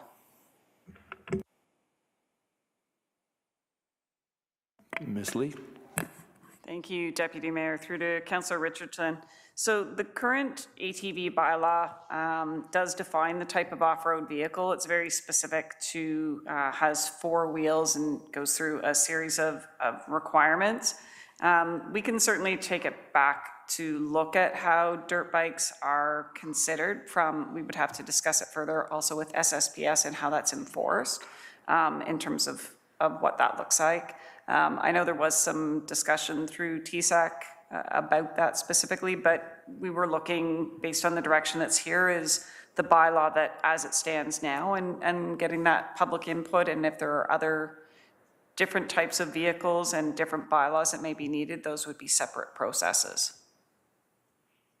Thank you, Director Lee. Councillor Waters and then Councillor Drudge. Thank you, Worship. My question is about expanding that definition. You just mentioned an ATV has something that has 4 wheels. Well, this week I just got an inquiry about golf carts, whether or not golf carts could be included in some sort of addition to this or a separate bylaw. So I'm not too sure whether or not we need a separate bylaw around golf courts or whether or not golf courts can be included in this discussion, this public engagement around ATVs. Director Lee. Thank you, Deputy Mayor. Through to Councillor Waters. So the bylaw, the way it's regulated right now is in terms of vehicles that are licensed and permitted under the Highway Traffic Act on roads. So in terms of golf carts, they're not currently permitted on public highways, whether those are town roads or not. We are certainly aware of programs that SSPS spoke about in terms of pilot programs, but they wouldn't fit specifically under this current bylaw where we're talking about vehicles under the Highway Traffic Act. Thank you, Director. You follow up? Yes, please. Since we're having a public engagement, is there an opportunity in that public engagement to bring up the issue of a separate bylaw or the issue around golf carts being used on public roads in Innisfil? Through you, Deputy Mayor. We still have to follow up with the communications team in terms of what the public engagement is looking like. As you see in the recommendation, it's fairly broad. It was specific to the review of the ATV bylaw. I can raise the question in terms of how we would address that. I'm not sure it will be through review and revision. I think it will be a separate bylaw, not this bylaw, but we can have the discussion about what that consultation could look like. Thank you. I just thought since we were spending the $10,000 that we might get more out of it, if we could, just an opportunity. Thank you. Mayor Dolan. Apologies, Councillor Drudge, then Mayor Dolan. Thanks, Deputy Mayor. So I think Councillor Richardson was referring to dirt bikes as in we should ban them on the roads in Innisfil. I don't think she was trying to include them. So I guess what we're looking at is when you're looking at the bylaw, maybe we actually define certain vehicles that are not allowed on the roads instead of just having a gray area that it's just four-wheel vehicles. The second comment is to reiterate that only people with valid driver's licenses should be driving these ATVs on these streets. I see time and time again kids cruising up and down the road, and you clearly know they don't have a driver's license, or I see them going to school. Clarity Beach Public School is what I'm going to call out. I've seen ATVs show up there with kids on them. Clearly, they don't have a driver's license. They're grade 8 or less. So I'd like to reinforce those things. In the aspect of golf carts, I would not want to see a bylaw, but a pilot project might be something we could look at in a certain area to see how that works out. Some of the concerns I would have with that would be insurance. It's very difficult to get liability insurance on a golf cart, but I guess we could look at that through a pilot project. But also the inclusion of UTV or a side-by-side, because that's currently not in our bylaw. I know everybody's driving around the streets and they're currently not getting pulled over, but I'd like to see that included into our bylaw. So those are just some of my comments. Thank you. Thank you, Councillor Drudge. Mayor Dolan. Thank you, Deputy. I just want to put some context in how we got here to this conversation. So the Traffic Safety and Advisory Committee had a presentation by Sergeant Kernan from South Simcoe Police, and he talked about some of the issues that South Simcoe Police were having with what he called off-road vehicles, which was the larger kind of tent that all of these, the motorcycles, the dirt bikes, the side-by-sides, and the ATVs would all fit under. And he was looking for us to have something more substantial done. He also wanted us to look at our bylaw because our bylaw that was around ATVs was too prescriptive on what an ATV was or what an off-road vehicle was. So that was my understanding, that it was going to be more all-encompassing of what has become an issue on some of the roads. And what really captured my attention was when he compared the stats in Bradford, where they're not legal, to Innisfil, where they are legal, and the number of accidents and the different number of and how many more accidents that we have versus Bradford, even in the rural parts of Bradford. So I'm in favor of looking at this and encompassing as much as we can to and with the deference to the police and what they're dealing with, to try to rein this in, but also understanding our community. We have ice fishermen that want to go out onto the ice. We've got Sandy Covers who love their golf carts. So I'm wondering if there's some way we can kind of batch that all into one pot and stir it around and see what we make. Thank you, Mayor Dolan. I concur. There's a couple houses down from me. There's some owners of not ATVs, but dirt bikes, and I've seen the South Simcoe Police as well as the paramedics there on more than one occasion. So I think this is worth looking at, even if it prevents harm to others that are looking into this to begin with. Councillor Drudge. Thank you, Deputy Mayor. Just one question. The allocation up to $10,000, can staff comment on what we're realistically looking at spending? Through you, Deputy Mayor, to Councillor Drudge. So at this point, we had indicated up to $10,000. We have to meet with our communications team to see how much is done in-house, whether we needed a consultant to assist with some of the public consultation, the type of the consultation, so open house survey, and we are in the process of meeting with the team to determine what that approach would look like. The discussion at TSAC was fairly broad in terms of expectations, so we wanted to use the resources in-house to determine the appropriate process going forward. That was the reason for the up to 10,000. We anticipate it'll be much less than that, but we do need to finalize those discussions first. Thank you, Director Lee. So basically you're saying it's not, you're saying up to, like as a ceiling of, as opposed to the flat $10,000. That's correct, Deputy Mayor. I believe when we were discussing it at TSAC, we couldn't come up with an exact number because we needed to have those further conversations. So certainly between Director Bowman and I, we said up to that amount. That was clearly the maximum threshold, but we anticipated less than that. Thank you very much. Any additional comments? Any recommendations to change? All right, then we need, we have the mover and a seconder. We need to vote on this to just take it in as information. Okay, all right, all in favor? Carried, thank you. On to item C2, that was pulled by Councillor Waters. Do you have a seconder? Councillor Drudge, thank you.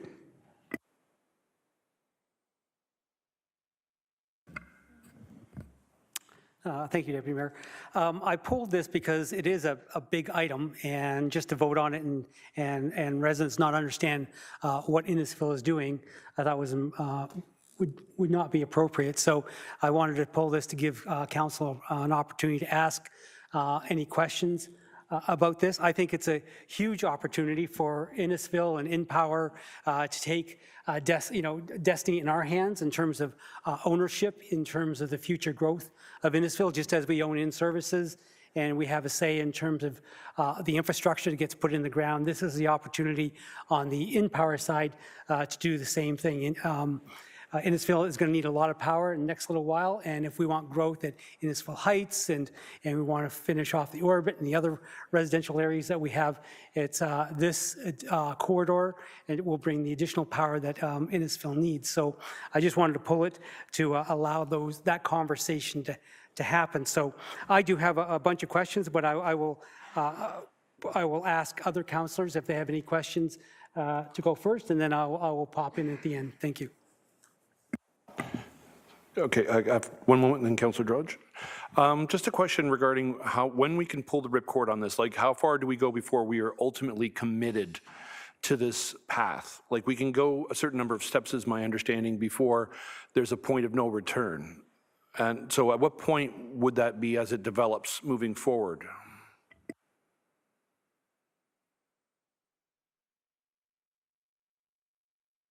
Dolan, Deputy Mayor, members of council, staff, guests, and members of the public. My name is Danny Prasad, President and CEO of the Utilities Companies, and I am delighted here to be here with you tonight to go through this monumental proposal that we have in front of us to address the electrical challenges in Innisfil. This is a culmination of a lot of work, and just to speak to Councillor Waters' point, this is an opportunity for us to be masters of our own destiny. There's been years and years of effort that has been put into this. a lot of team effort with members of our executive team, some are in the audience, and members of the board of InPower and the board of Enterprises. So to address your question, Councillor, or Deputy Mayor Fowler, we do have some time before we have to get to the final decision. There are 4 milestones that we're looking at. The first milestone involves the restructuring of the organization to implement structure for the transmission organizations. The second is to apply to the Ontario Energy Board for a transmission license. And then the third is to negotiate a memorandum of understanding with our strategic partner and then provide for an equity injection from our strategic partner. So every step involves some degree of risk. However, we've taken steps to address those risks. And the point of no return, I would say, if we word it that way, would be at the point of signing the memorandum of understanding, which we expect to happen in early 2027.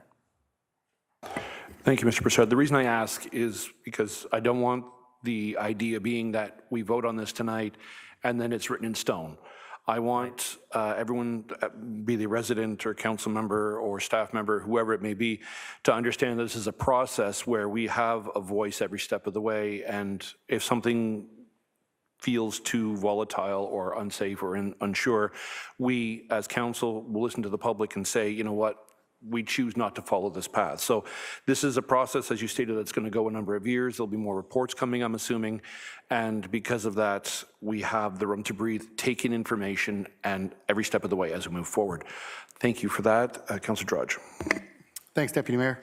Could you elaborate on some of the benefits and some of the business opportunities by having a license to put these transformer stations in, and by owning one, what kind of benefits that creates for the town?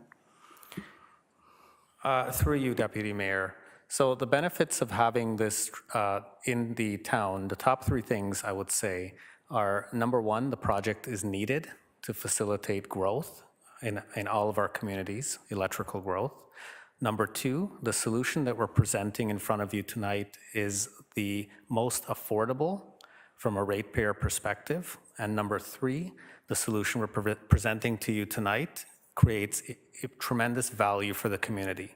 It allows the utility organizations to keep the asset in the town of Innisfil, which means we have control over costs, we have control over timelines, and that could potentially have a future dividend to the town to be reinvested in the community. Thanks. Just a follow-up. And in the aspect of business opportunities, so if we were to, down the road, have another transfer station, if we had our licenses and this first station went successful, will we have the opportunity to bid on that? Through you, Deputy Mayor, absolutely. We would have the ability, through having a transmission license, to bid on other opportunities across the province. Councillor Constantine. My question is, would there be opportunity for local investors in Innisfil, and how would they go about it? Through you, Deputy Mayor, to Councillor Constantine. Right now, there are no opportunities for private investors. We are looking for a strategic partner with transmission experience, but should we establish further organizations in the town of Innisfil, that would be something we could look at. Thank you. Councillor Saunders. We know you're on a timeline. When are you going to apply to the Ontario Energy Board for your transmission license, and how long will that process take?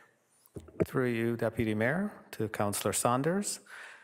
We plan to apply for the transmission license imminently. So the first step, as I mentioned, is the restructuring, which we have the paperwork ready to go.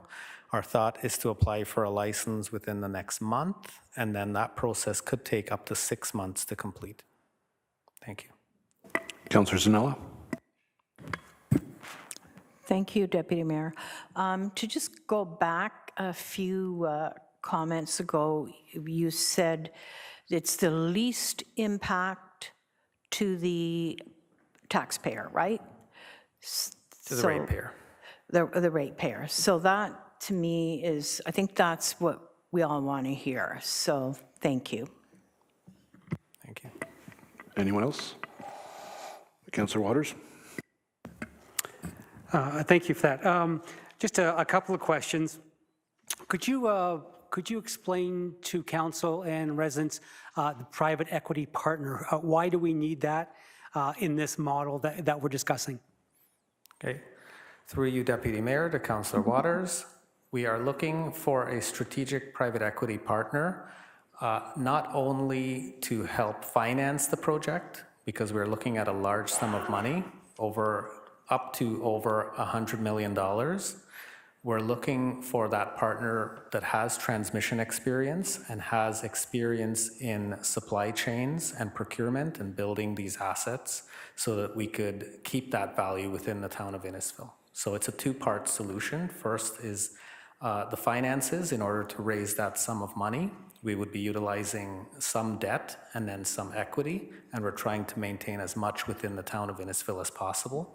And then the second really is on transmission expertise. Thank you. A question around the town's role. Since the town is a major shareholder in InPower and InServices and Enterprises, we do own them in terms of the shareholder side of things. My question is around financial liability in terms of, is the town isolated from cost overruns, those types of things, and in terms of how we fund this whole thing? So is the town isolated from that, or do we have skin in the game where, there's a little bit of liability, but there's a huge upside to the entire project? Through you, Deputy Mayor, to Councillor Waters. The way we are setting up the governance structures and the way we are setting up the companies themselves insulates council from having to meet that liability head on. So the utility companies, as you know, operates outside of tax base. They operate within the rate base of the companies themselves. And so having that operate within the rate base, as well as having the strategic partner, helps us to have skin in the game, but also our partner has skin in the game in order to keep costs manageable. Thank you. One final question. Oh, and actually two questions. One is, there was a discussion around the cost escalator in terms of how we would manage rising costs during the project. Are there any technical alterations that can be done during the process if costs start rising in terms of, are there off-ramps that you've built into the process? Through you, Deputy Mayor, to Councillor Waters, there are off-ramps that we've considered through this process, and there are several governance and financial considerations that we could make, but also operational ones as well. So if we are finding significant cost overruns, that's something we would discuss with our strategic partner and the boards of Transco and Invesco and Enterprises, and we would stage the project in such a way that we are executing as little as possible to meet the current needs without having to put all of our money in at once. And that's the greatest benefit of having control over the project and not giving it to a third party. Thank you. And one final question is there is an opportunity here for dividends to come back to Enterprises.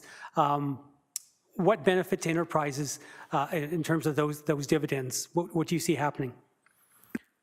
Okay, through you, Deputy Mayor, to Councillor Waters. We find that this is not only a great opportunity for the town to have this asset and generate a dividend from it. We find that this could be the seed capital needed for Enterprises to really take off on several business initiatives that we're looking to bring back to council in future years. That would prevent council from having to approve an equity injection from the tax base. We're trying to make this self-sustaining. Thank you. Councillor Drudge. Thank you, Deputy Mayor. Just kind of a technical question. So I know you refer to power as KV, and I'm just trying to get the residents to understand the size of this transformer. Yes. Can you explain currently what the town of Innisfil uses for the amount of KV and what the capabilities of this new transformer will have? Yes, through you, Deputy Mayor, to Councillor Drudge. So KV is a voltage, so that's kilovolts, and we measure capacity in kilovolt amps or kilowatts. So the entire town of Innisfil peaks at about 50 megawatts, and the size of the station that we're putting in will be able to supply 80 megawatts just from that one station. So that's the level of scale that we're putting in. Yeah, thanks for that. So that, yeah, just to put that in perspective, that's going to create the opportunity for growth in not only Innisfil Beach Road and 400, but we could possibly carry that power into the future down to 89 and the 400, where there should also later be growth. Thank you. Absolutely. It positions us for the future. Anybody else? Oh, CEO Gershow. Thank you, Deputy Mayor. Mr. Prasad's been doing a great job answering your questions, and I just wanted to say, for Council's benefit and for the benefit of anyone else watching tonight, I just want to underscore that the report in front of Council is really written from a shareholder perspective. It's important folks are aware that this proposal has been under development for quite some time and has been vetted quite thoroughly through the boards at InPower and Enterprises with the benefit of outside legal expertise and so on. But I think the approval tonight, it's important to recognize this is Council's chance as the shareholder to also indicate its support for this proposal. And so we've made a real effort to take that shareholder lens on this whole project, and we've sought our own independent legal advice so that we could have confidence in the recommendations we're providing Council to tonight. So I just wanted to underscore that it's my recommendation as CAO that we do move forward with this project, and that this is a good way to move forward to meet that town objective of supporting growth and ensuring we have electricity supply for it. Thank you, CEO Gershow. One question on my behalf, if I may. We're looking at doing this in-house to maximize profits while minimizing costs. Have we had any comparisons to, for example, the provincial government, if we basically gave them the money to build it? What are we looking at in cost comparisons? Is that feasible? Are we looking at a significant cost increase? Or by doing it in-house, are we saving the ratepayer a significant amount of money over the long term and in the short term? So in looking at the total costs, we estimate the solution that we're presenting to you to be between 36 and 129 million, and other options range between 86 and 148 million. We expect over time that the solution that we're presenting to you will have about a 12% difference in rates than the highest cost option. So we're looking at long-term savings. Correct. Thank you. Councillor Waters and Councillor Drudge. Just on that piece, so right now we're basically saying, yes, go ahead, flesh this out. When you come back to council, those numbers that you have will be much firmer in terms of giving us a better idea what the total cost would be and what the savings to ratepayers would be in terms of escalated rates down the road? Through you, Deputy Mayor, to Councillor Waters, it may. So rates are set by the Ontario Energy Board, and there are many variables at play on the range. That's why I provided a range between 36 and over 100 million, because those costs, depending on where they fall into rates, will be determined by the Ontario Energy Board. So by early 2027, we may have a lot of those pieces fall into place, but several of them may not be. Thank you. Councillor Drudge. Thank you, Deputy Mayor. Just for clarification, option A, it has the potential, if certain things go certain ways through the OEB, Yes. that we could lower that drastically. We could have a minimum of 36 million Yes. if all the cards fell in a row. Is that correct? Is correct. If we did option B or C, we wouldn't have those possibilities. Also correct. Thank you very much, Councillor Drudge, for that. I think we should also knock wood when we go into this process and pray for the best.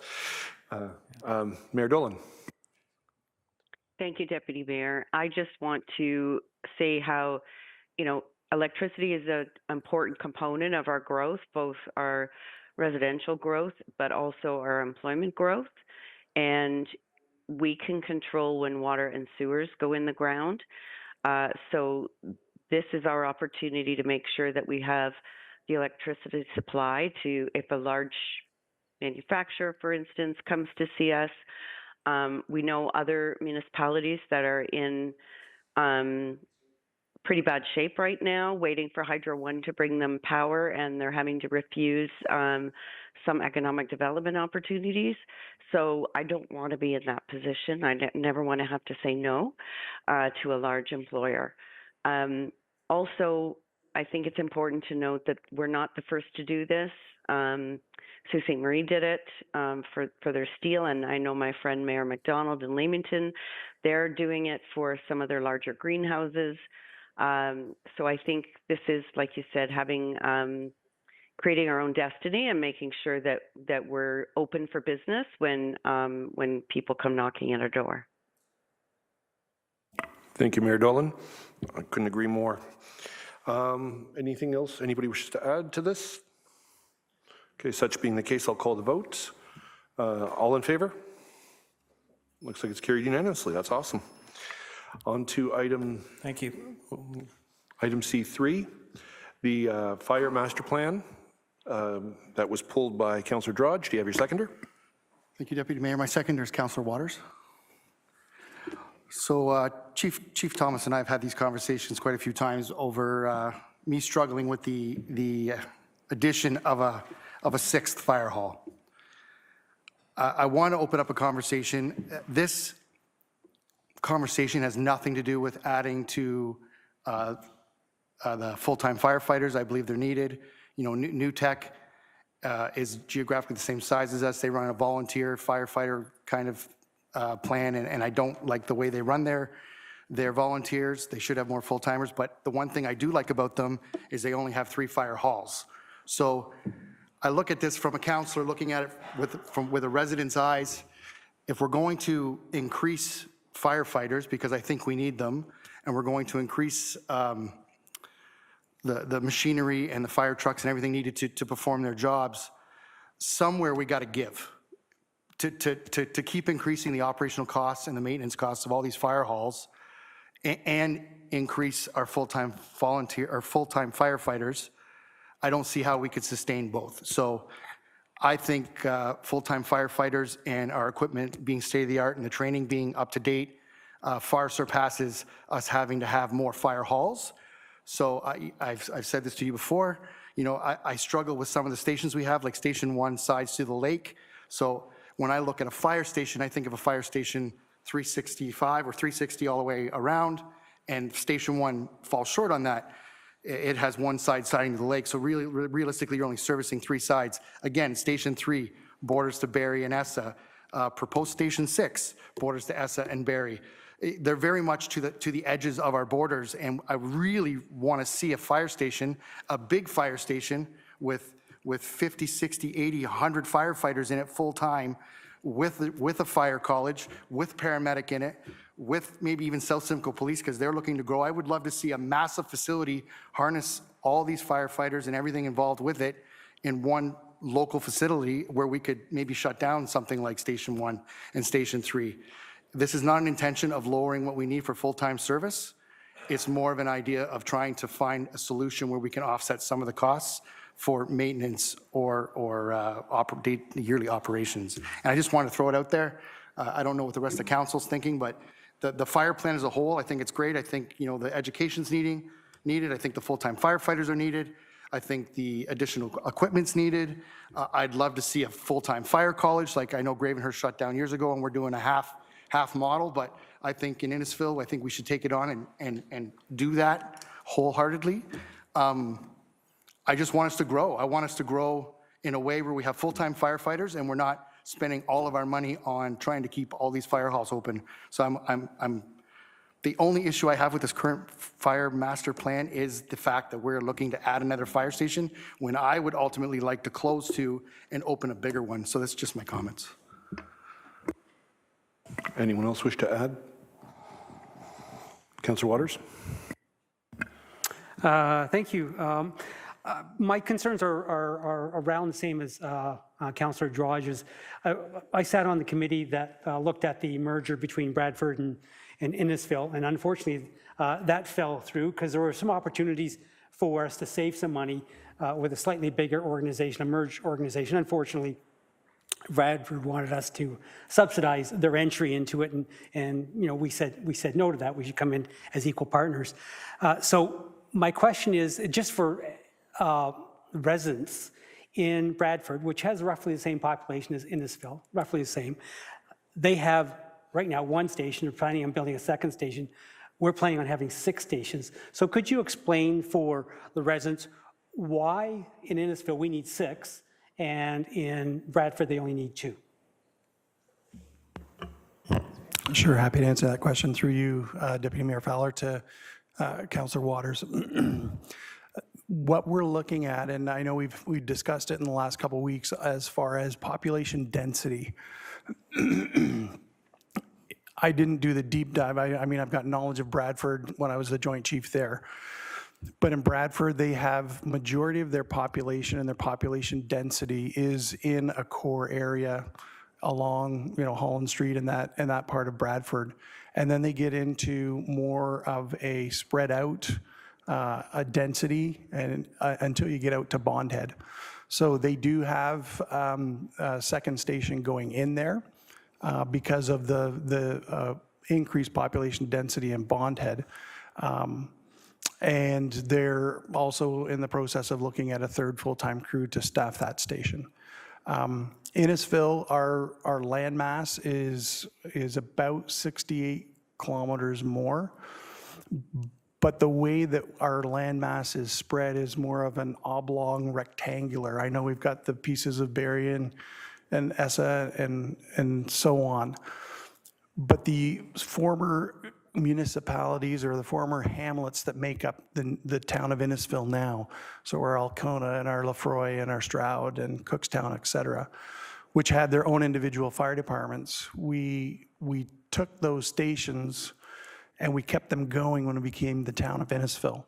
And part of that is because of the need to be able to respond. We have KPIs we have to meet. And so to take one station or a couple stations in a couple of central locations, that decreases the response time to the other areas. And that's what it boils down to, is where the population density is. And we had that discussion around whether we're a NFPA 1720 fire department, which is a composite fire department made up of career and volunteer firefighters, but it speaks to the density of the population and how many firefighters to get there. And then you have your increased density in your 1710, which is referring more to a completely full-time fire department. Innisfil is a composite fire service and always will be, and it works for us in many ways. We have some pangs that go with it, but that's not an Innisfil issue. That's a North American issue on being able to get volunteer firefighters to come out through no fault of their own.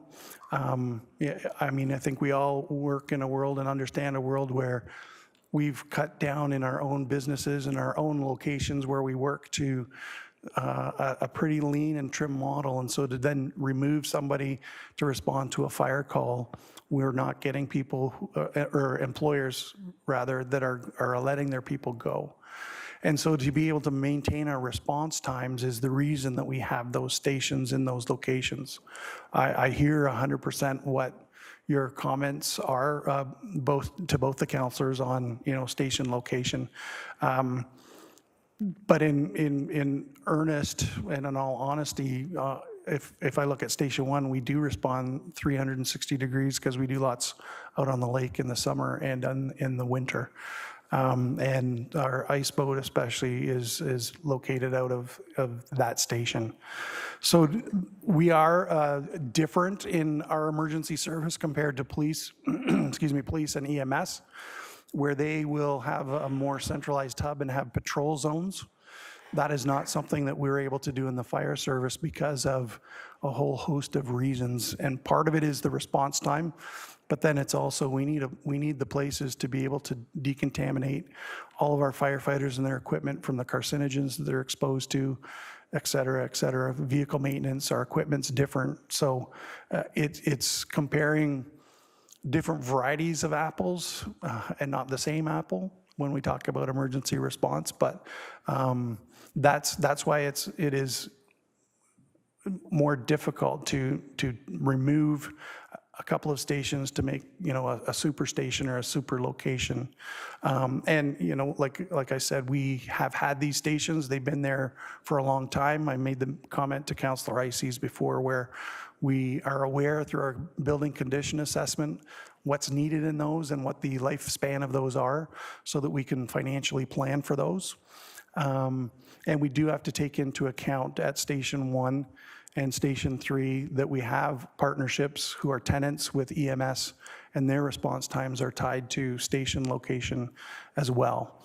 I'll maybe, and that's me, and I acknowledge and thank you. We've had some great conversations on that with a couple of the council members. But if it's okay with Deputy Mayor Fowler as the chair, I'll ask if Greg has any more. He's definitely the expert that looks at these things too, that can give you some more information. Through the Deputy Mayor, thank you, Chief. So respectfully, with all due respect to the councillor, the fire master plan analysis that we conducted does not support a consolidation of fire stations.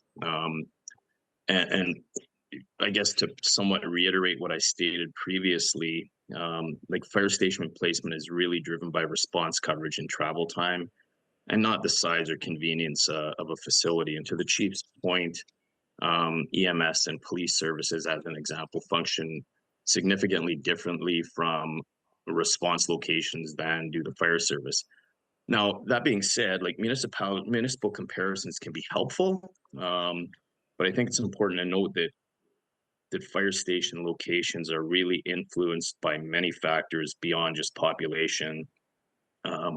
We look at things like geographic size, which the chief just alluded to, road networks, development patterns, which is a big one for Innisfil, risk profile, and growth projections as well. So in our assessment, and just to make it clear that the analysis does not support a consolidation, and in fact, it would be a reduction in the level of service, in our opinion.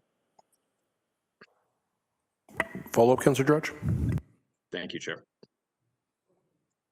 Thank you, Deputy Mayor. Just if I could, Greg. So you do some of your KPIs, and you mentioned volunteers distance to haul, right? So currently, right now, Station 1 is very well situated for volunteer firefighters to get to that haul. And Station 1 and Station 3, I believe, are very much currently all volunteer firefighters there.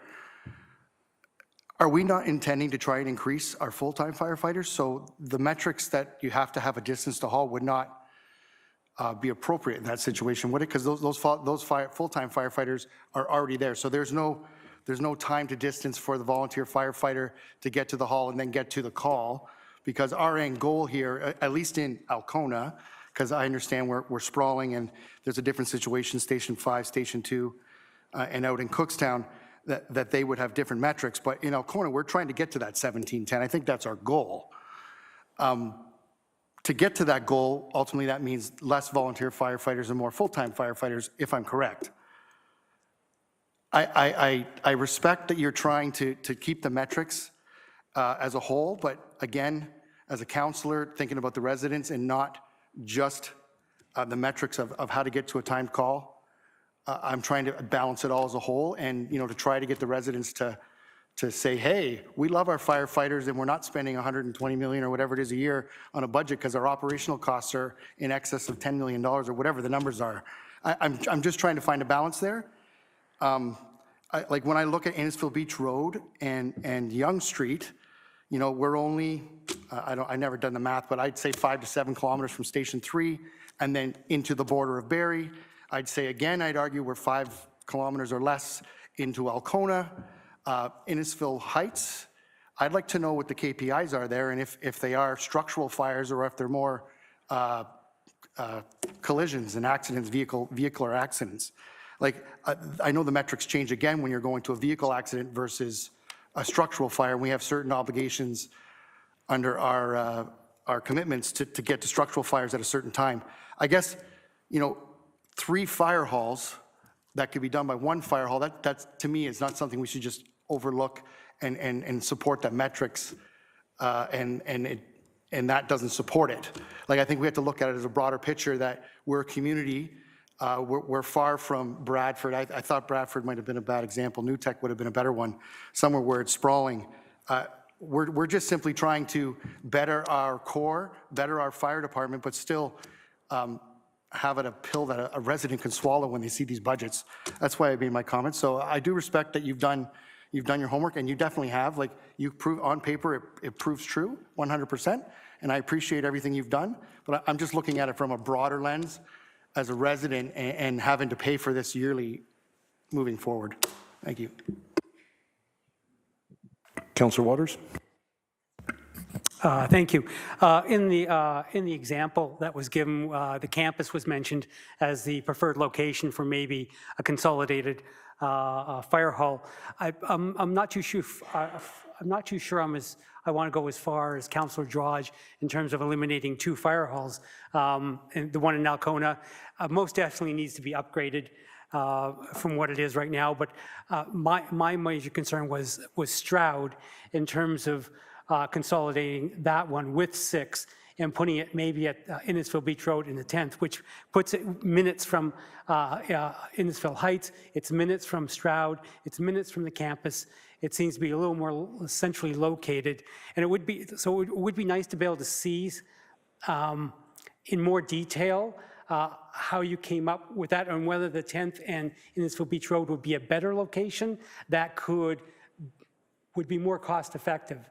So, like I says, I'm not questioning in terms of the experience and the recommendations you bring to council, but as Councillor Drodge mentions, is that every 2 years we go into budget, and fire and police is our largest portion of our budget. So we're just looking at being good stewards and residents, in terms of that budget, but also that new fire hall would be full-time staff, I would think, so that we're not thinking of cutting back full-time staff. We're just thinking of how do we make it more efficient in terms of budgets and efficiency in terms of timing. Thank you. Anybody have any other thoughts? I would like to add something to this, if I may. I went in with some expectations and understandings of what it was like when my home was built 30 years ago. The materials that were used 30 years ago, the fact that it was 2, 3, maybe 4 people per house 30 years ago. When it comes into this sort of scenario, people still expect that to be the same narrative when houses are built today. So I went to the source. I spoke to Mr. Summers and I spoke to Mr. Knack, who, both work hands-on, like they're literally feet to the fire, and I asked their opinion. I asked their expertise. I said, you are boots on the ground. You're there. Why? And the understanding I got was a house that was built 30 years ago had 2x4s, had 4x6s, had, my house, we upgraded the floorboards to 3/4-inch plywood. These things burn at a far slower rate than the materials for the houses they're building now. The houses they build this day and age, they're going up faster with less expensive materials because money makes the world go round, and developers, they like to make a profit on every house they sell.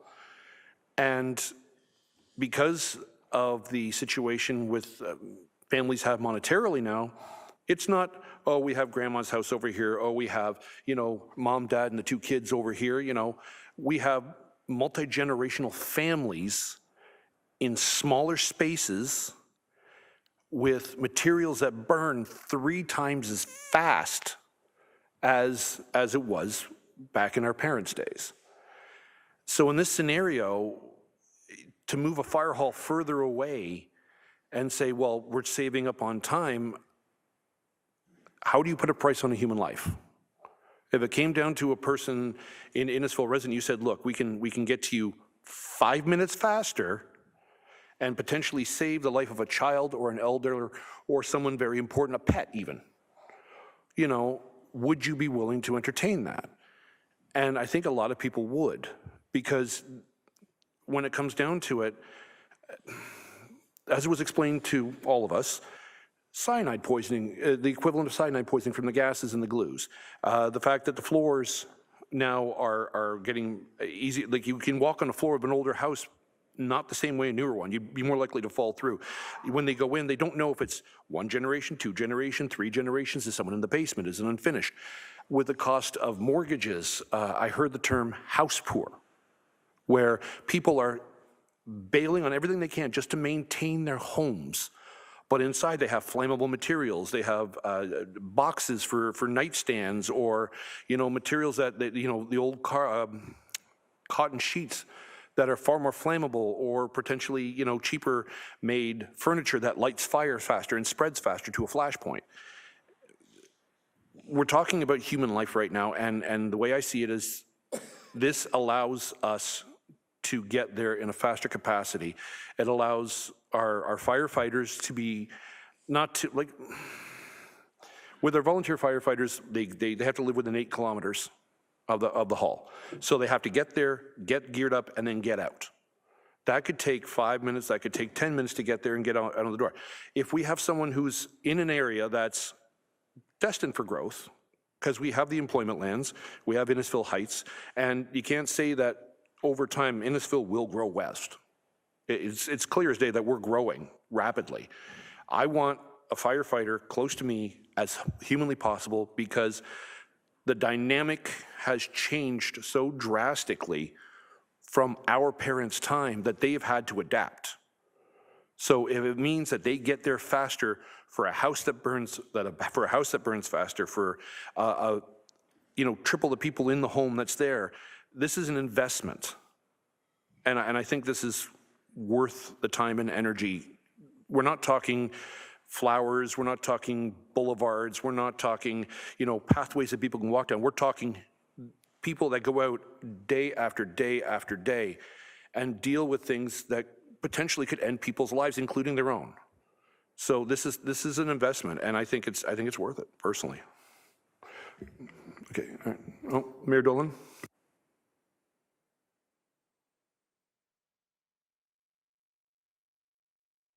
Thank you very much. A couple of questions. So on table 34, it talks about estimated financial implications for the proposed staffing. So one of the recommendations is immediate, hire 20 FTEs, 20 full-time firefighters, at a cost of between $2 and $3 million. And we've passed our budget for 2026. How do we find $2 to $3 million? If I could, Deputy Mayor, direct that to either the CAO or CFO Gibson.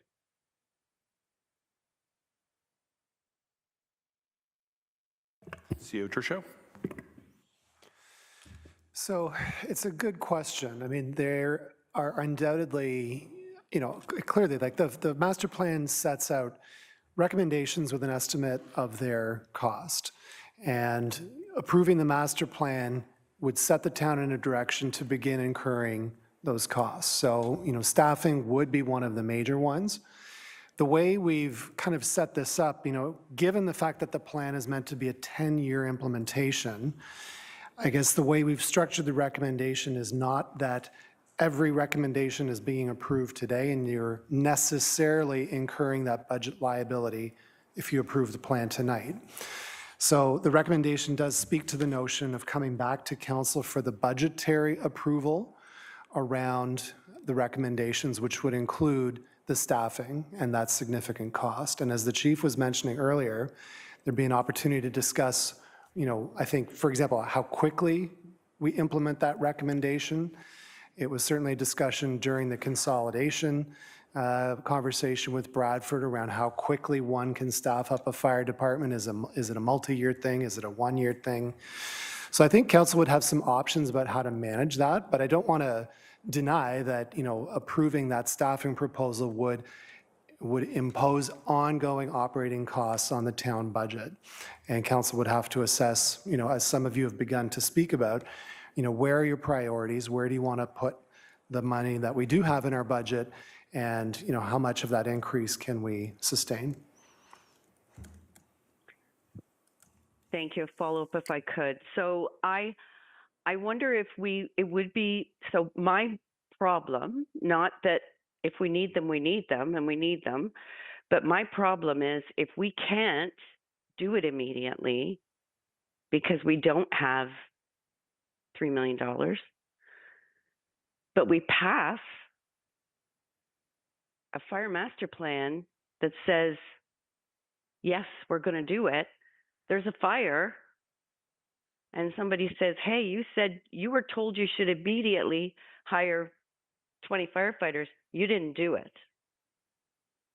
Like, I don't know liability wise how that works. I don't know, and I could see out of the corner of my eye that the treasurer's not in her chair tonight, but I would like to know what percentage increase translates to $3 million, like $3 million divided by, like, what does that add right off the top to the 2027 budget? Before we talk about, you know, the increase of anything else. I'd like to see a bit of a financial plan around this. The other thing that it occurred to me is we've had a wonderful presentation tonight. The community has not seen this plan that I know of. And I'm not saying that the community should be an expert in, you know, how many firefighters we need or where those halls should be or anything like that. But I read in here that this was recommending that we change our fireworks bylaw, that we change our accessory dwellings bylaw, that we change our parking bylaw, that we create an STA bylaw. All that is in this too. And those are things, if anybody follows social media knows that Innisfil cares very much about their fireworks. So I wouldn't mind if I had support a deferral of this for a couple of weeks so that we could look into get feedback from the community about what they see in those areas, because we've passed one of these before and I've been around for the whole length of it. And this isn't just in the 2027 budget. This is every budget for the next 10 years. And when budget, and I know I so totally respect when CAO Gershow said, you know, at budgetary time we talk about it. But what happens is at budget time when we're saying, well, how come this, this, and this, and this? And the answer will be, you approved that in the fire master plan. That will be the answer. So I want to make sure that everybody, every member of council has read this thing from front to back and understands the implications. I respect the heck out of our fire department, all of them, our senior leadership, our career firefighters, and our paid on-call firefighters, all of them. I respect what they do. The deputy mayor's speech was right on. But we also have to understand the impact of the decision we're making here today. And I'm not sure that everybody here knew about the fireworks bylaw. I'm not sure everybody knew about immediately hiring 20 firefighters. So I want to, and if we are, and we're okay with that, and then let's just vote on it. But if this is going to be around for 10 years, I wouldn't mind sitting on it for a couple more weeks and making sure that I've read every single and got advice from the chief, got advice from our finance folks, and got advice from our bosses, the public, to say what they think about short-term accommodation and what they think about parking. And there was just one other thing that really threw me off. It talks about retirement age of 65. I think it was recommendation 28. And then recommendation 29 was about ageism. And I couldn't understand what the message was about the ageism. So that's all I had to say. Thank you.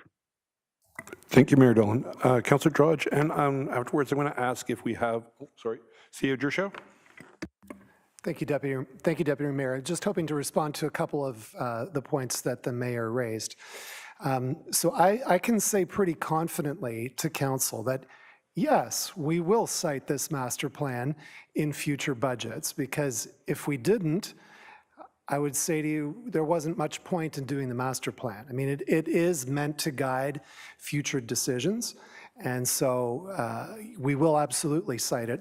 And I think it's, you know, one thing I found striking in reviewing this master plan is actually going back to our current master plan from 2013 and reflecting on how much had changed since that master plan was done, when Station 5 was a proposal, not a building, and staffing was also different. And just like this plan, there was a notion of phased implementation. So, you know, a lot has changed since 2013, and I feel pretty confident in saying that we need a newer plan than a 2013 plan.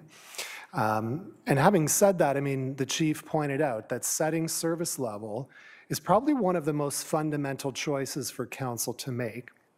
And I think achieving that service level needs people, it needs equipment, it needs facilities. So council very much has that choice around where to set that service level and then all the corresponding budgetary implications that follow from that. So to the mayor's initial question, you know, the general budgeting rule of thumb is that a 1% blended rate tax increase gets you about $1 million for your operating budget. So $3 million, 3% is your rule of thumb. Thank you, C.A. Gershow. Mayor Dolan? Thank you for that, Sierra Joshua. And I totally get that. I was around in 2013. I was around when we did our very first. We'd never done a fire master plan before. Actually, I'm going to tell you that when I started on council, our newest, shiniest, state-of-the-art fire hall was Station 1. It was the pride of the municipality and all of the other ones. So we have invested heavily in our fire service, as we should. And I'm not saying we shouldn't pass this. I just don't know if everybody, every member of council and our public, we do get criticized because of our procedural bylaw. So most councils, this would come to a committee of the whole. It would get approved in committee of the whole, and then 2 weeks later, it would get approved and confirmed at council.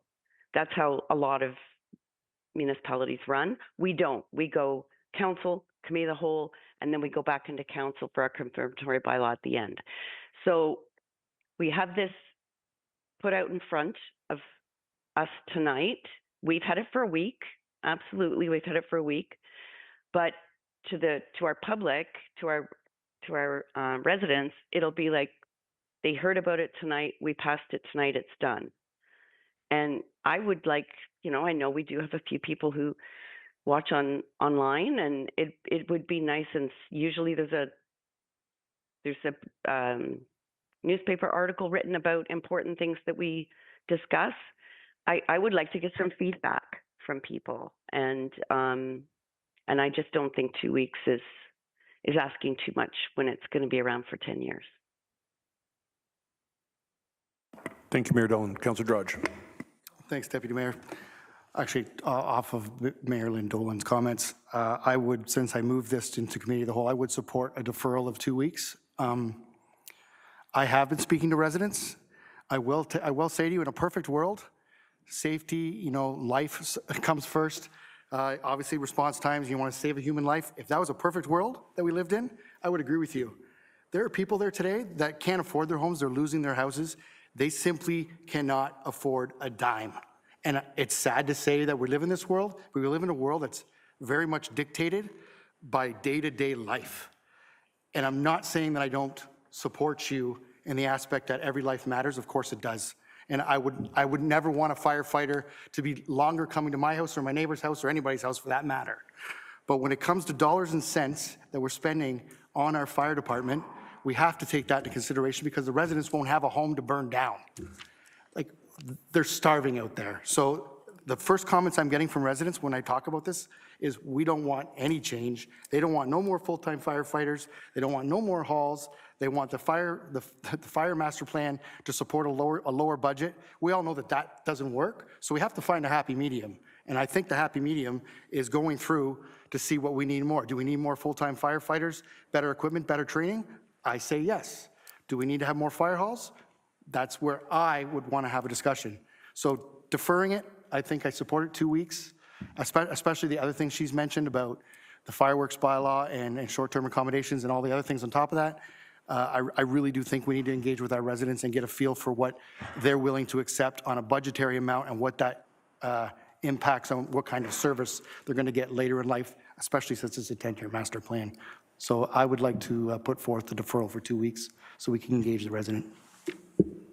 If I could ask you to withhold that just for a little bit until we get a few more opinions. Councillor Waters wishes to speak. Thank you.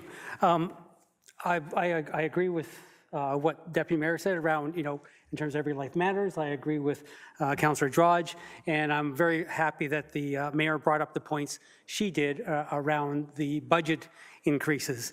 I think efficiency matters. I would like to have more information in my hands with the studies that showed response times in terms of my preferred option is a consolidated firehouse between the one in Stroud and then Station 6 going in. I'd love to see some studies around that in terms of how that works out.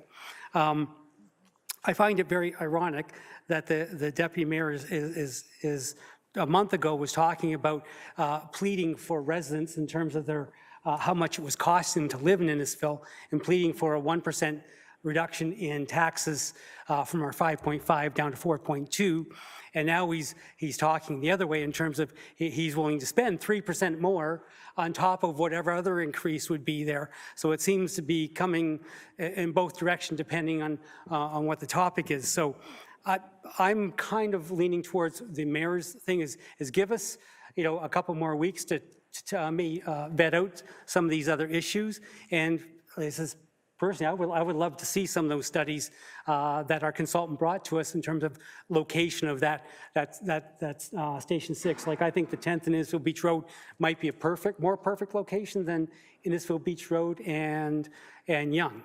There might be some advantages to that. So anyways, good discussion. And I think, like I says, most of this report I can support. It's only the one item around Station 6 that is my issue.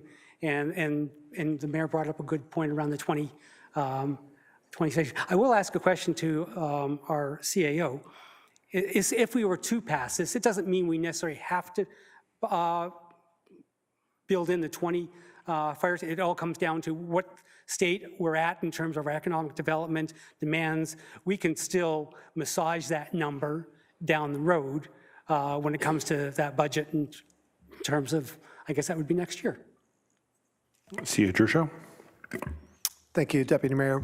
Yeah, very fair question. I guess we've been having quite a bit of discussion among staff in the lead up to tonight about the recommendation that's actually on the screen and in the staff report. Because on the one hand, if you say, well, you can approve the master plan, but you're deciding everything else again later. I mean, what does it really mean to actually approve the master plan? It has to have some weight or impact on future decision-making. But on the other hand, it is a very lengthy, detailed plan with some very granular recommendations and a 10-year horizon that certainly goes beyond our usual 2-year operating budget. So our attempt to sort of bridge that dilemma was to craft the recommendation to say, this is the vision we want to endorse, but we recognize that future decisions will be required to actually implement the details. So, I wouldn't want to say approving it doesn't mean anything. It should mean something, but it's not meant, in my mind, to bind council to the exact wording of every exact recommendation that's currently in the master plan. Now, having said that, if council decides tonight to have a deferral and members of council have thoughts on what I've just said, I think we'd love to talk to you about that. And, if there's a way of, reconciling or coming to a more precise understanding of what does it mean to approve this master plan and where do we still have choices? Maybe that's something we can talk about over the next couple of weeks. And, clearly there's an interest in the question of station location. Do we call that out, for example, as a specific decision point now? And we actually had debated this before tonight. Do we need to call out the Station 6 question? Tonight, as part of the approval to make clear to council and the community what the answer to that question is. Because it's come up before in the budget deliberations, it's clearly part of this master plan. I think we do need to make a decision one way or the other. So that might be something else that we talk about over the next couple of weeks if there is indeed a deferral tonight. And I guess I would say, you know, from a administration perspective, we would not have a concern with that deferral if it allows for these conversations. Thank you, CA Show. Anybody have anything else they wish to add? Okay, now we have two ideas that have been presented, one by Councillor Drudge, one by Councillor Waters. Councillor Drudge, following the mayor's lead, is looking at deferring it for 2 weeks to have everyone review, even the public. And Councillor Waters has presented an idea that he would seek more studies so that we can make a more informed decision moving forward in regards to what training and materials and manpower we may need.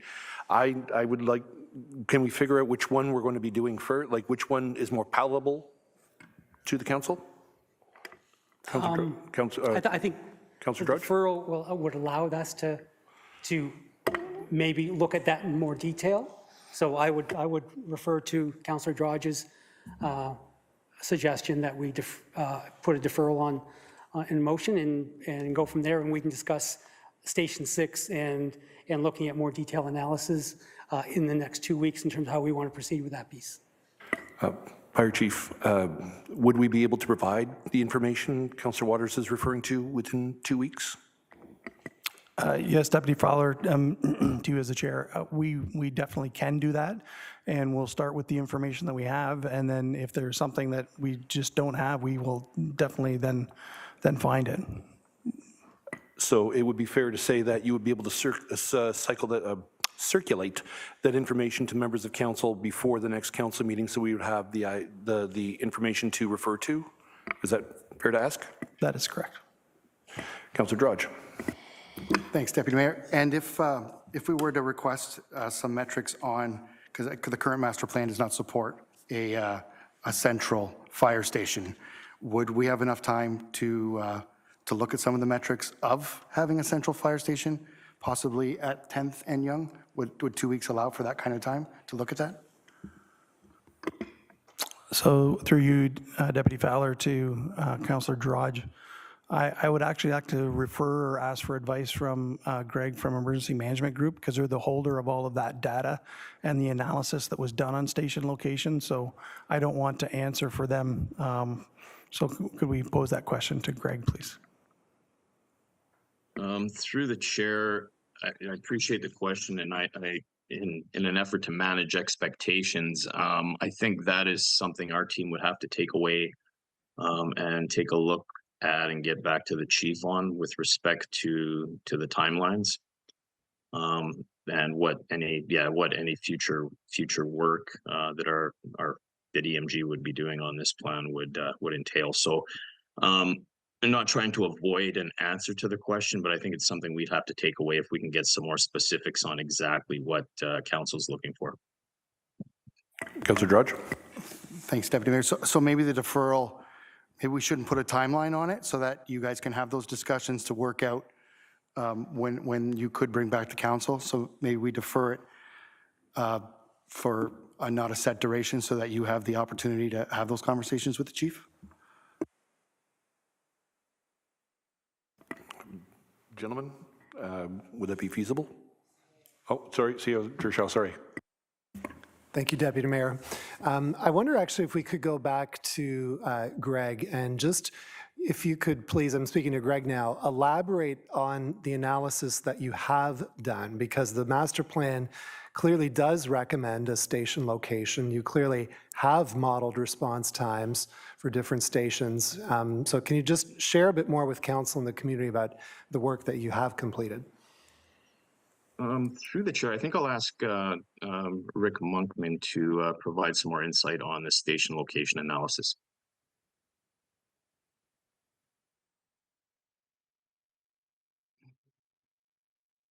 Your worship and members of council, when we did our analysis of the fire station locations. We looked at their present location, and if I could remind council that 4 of your fire stations are technically east of County Road 4. You're lacking stations on the west side of the municipality. For Stroud to respond all the way to County Road 27, it's going to take them at least 15 to 20 minutes, provided they get to the hall in decent time and were able to respond and get to that area. I was pleased to hear the deputy mayor's comments about building construction materials used nowadays. Lightweight construction has really become quite deadly in house fires and has killed many civilians and firefighters alike. The problem is, maybe 4 or 5 years ago, a fire would double in size in 2 to 3 minutes. Now information is it's as little as 45 seconds. So the survivability of somebody that's trapped in a house is significantly diminished, the longer it takes for a firefighter to arrive in the scene. So we did take analysis of the NFPA standards, and we did plot it out on mapping, which is included in the document. And we felt that the Innisfil Heights area was the optimum location, especially when it comes to providing fire coverage for the County Road 27 area. Technically, property across the street from the Esso station at the corner of Innisfil Beach Road and 27 is Innisfil coverage, because ESSA does not cover that area at all. So for the time for Stroud firefighters to get on the scene or to get to the station and respond from the station, typically most departments is anywhere from 6 to 8 minutes plus travel to that location. It's a long duration. Whereas if you had a full-time crew in a full-time station at Innisfil Heights, your response time is going to be significantly reduced, and you're going to provide a higher level of fire protection and service to that area. But we did do quite an analysis at plotting stations at different locations, looked at the NFPA standards, 1720, and included 1710 for the career firefighters. And we did analyze what would be the optimal location of a station to provide the coverage. And as the chief alluded to, part of the annexation was you had 4 stations and they're all in built up locations, and there's no different when you assumed the village of Cookstown's fire station as well. Back in those days, it was village of Cookstown. That was part of the district fire board, which Innisfil was a member of back then. But unfortunately, the northwest corner of the town has not been addressed since then for fire protection. And with the building materials now, the survivability of somebody trapped in a house fire, as I mentioned, is significantly reduced. Thank you. Councillor Waters. Thank you. I would suggest my suggestion for the 10th and Innisfil Beach Road is probably 5-10 seconds from where you're locating it in Innisfil Heights. So yeah, I think it might be a good compromise to Stroud because it has direct access in terms of major roadways to Stroud, and it has right on Innisfil Beach Road has direct access into Innisfil Heights and north. So I'm just still pursuing that model. It would be nice to be able to, if all of your data is around in the core of Innisfil Heights, 15 seconds the other direction, I don't think would service Stroud, but also still service and have the response times that you're looking for Innisfil Heights. So I'd still like to see those kind of detail analysis in terms of whether or not there's a compromise between having Station Stroud and the new Station 6 coalesced into one. So I'm still interested in that piece, and hopefully we can give you a little bit of time to vet that out a little better, which would be nice. Thank you. Councillor Drudge. Thanks, Deputy Mayor. Just a comment. When it comes to fire burn rates, why are we not going after the Ontario building regulation and going after them? They clearly have a lack on what the fire burning rates are on these supplies that they're allowing in new construction. Because clearly you're stating that old construction is better than new construction. And I did watch the presentation that Innisfil Fire Department supplied to us, and it was definitely informational. But I think there's a bigger problem here. Like if those fire rates are increased that much and firefighters are risking their lives and going into fully engulfed buildings because the Ontario Building Code regulation has not changed their fire code in decades, then that's the problem there. Anyway, that's just a comment. I would like to defer this. I think there's some other discussions that need to be had. If, Greg, you're saying that maybe we can get enough information to see what the metrics look like on a relocation of one under 2 weeks, then we can put a duration on it. Otherwise, I'd just like to defer it until you have a chance to discuss with the chief and then come back at a proper time. Yeah, through the chair, just so we're clear, you know, on what the expectations are from us. Yeah, we will have to take this back to Mr. Cully, to Daryl Cully, to have a conversation with him as well regarding the additional work. So, but we can do that. We can do that ASAP as soon as we find out exactly what the expectations are from council. If just a friendly amendment, if I may. Everyone's saying 2 weeks, and we're banting about the 2-week mark. If it gives the fire department, the firefighters, the opportunity to get us a fulsome report back, would 4 weeks not be more appropriate? Through you, Deputy Mayor, I would support that if that gives them more than enough time, and it's given the residents enough time to ask their questions and councillors to really dig into this report, because this report is huge. I would support that. Okay. All right. Councillor Watt. Okay. All right, so we need a, yes, Ms. Jennifer, yes. Thank you. I just wanted to provide some procedural clarification for council. So a deferral would need to specify a meeting date when the item would come back. And typically a deferral is this exact item and recommendation would come back to council. It's just giving you more time with the item as is. If you are looking for further information, it would technically be a referral back to staff, like you would refer this item back to staff and then you would specify the information that you are expecting to get back. So we can word it in a manner that we're referring this back to council until the second meeting in April or the first meeting in April, around that point, 4 weeks, if we're good with that. Is that comfortable with that? Everyone comfortable with that? Through you, Deputy Mayor. Yeah, so April 8th, I believe, is about a month out. 4 weeks? Yep. Madam Clerk, is that feasible? Okay, can we get the wording on the screen, please?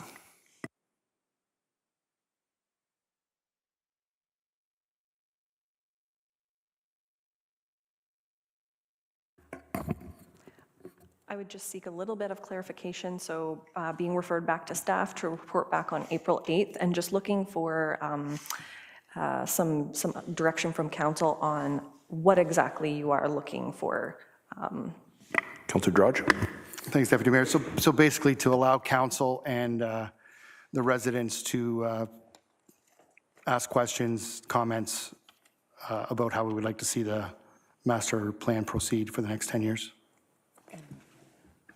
Councillor Waters. I think we would want to also include, the mayor brought up several items that were in that we'd like to revisit in terms of the budget and also the location of Station 6 or amalgamation of Stroud Station and then Station 6. So that might be a couple other things that we'd want to put in there. Mr. Gershow, CEO Gershow. Thank you, Deputy. So as the clerks type, so 3 suggestions based on what I think I've heard tonight. The clauses could be 1, to allow for additional community consultation.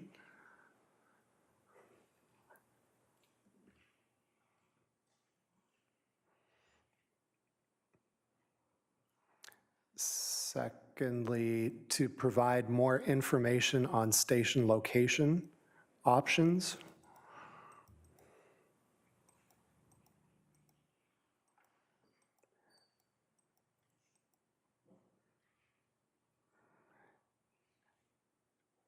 And further to Councillor Waters' comment, and to provide further financial analysis.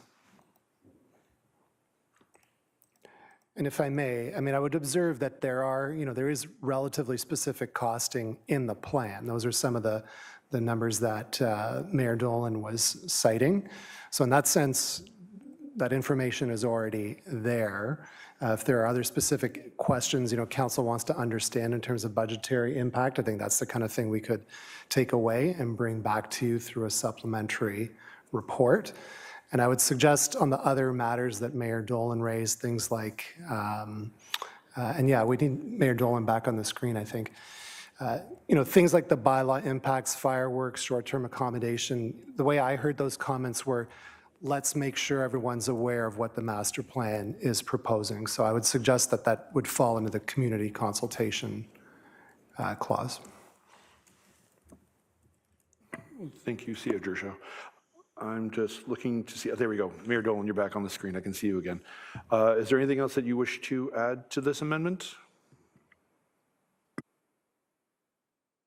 No, I'm comfortable with that. I would just encourage, I should ask the chief first. I would just encourage members who had specific questions. The one I was musing about earlier, but I don't want to add fuel to the fire, was the mutual aid with Bradford and New Tech, but not ESSA. And I know ESSA's never been a big fan of having an agreement with us, but just things like that. Like if there's any specific questions that we could just reach out to the chief to ask him. Chief? Yeah, through you, Deputy Mayor Fowler, to Mayor Dolan. We have explored that. We can ask the question again. ESSA was not in favor of doing an agreement or renewing the agreement we had before, but we can certainly have those conversations in the next couple of weeks and let council know what resulted or what transpired as a result. Such being the case, we have the report on the screen. If council would like to read it, we can see about calling the vote. Is it possible to move the faces off so we can read in its entirety, please?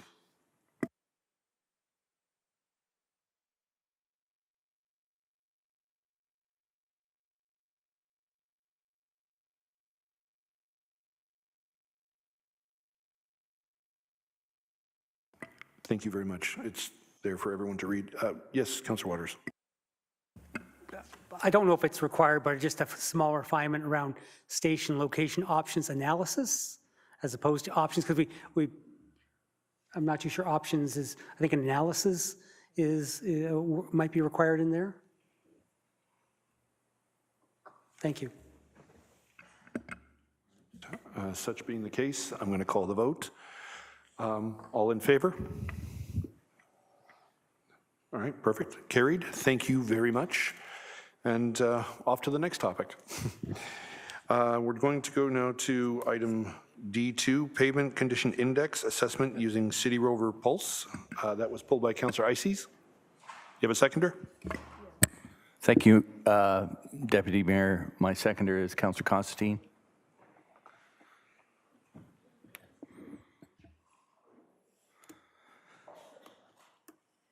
So I pulled this item because roads are a big topic for us as councillors with the spring season and the condition of the roads. And so I was excited to read about this new technology that the town is implementing, and I was curious about maybe what kind of expectations. It speaks in the report about this change being measurable, and just maybe for residents to hear what we can expect from this this new technology.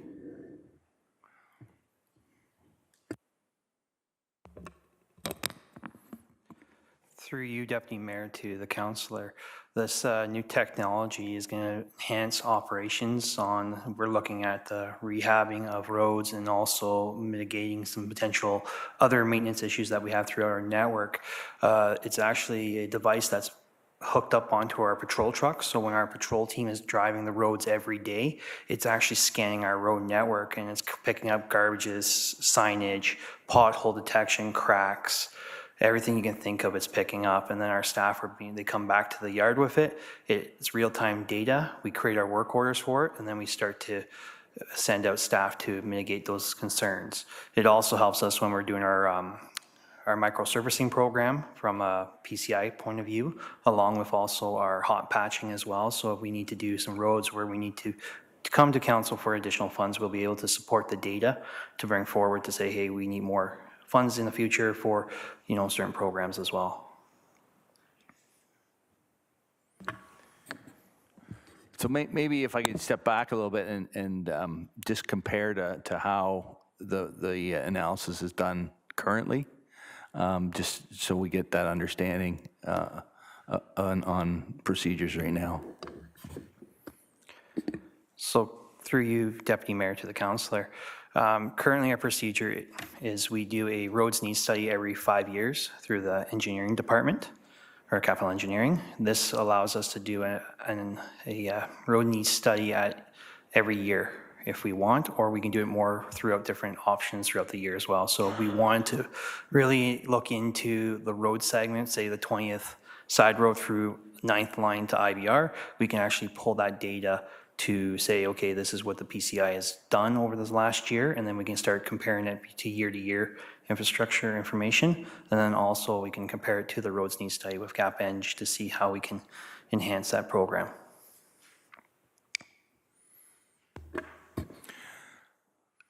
Through deputies, so if I understand, you're first going to get like an analysis of the current condition of the roads through this equipment, and then as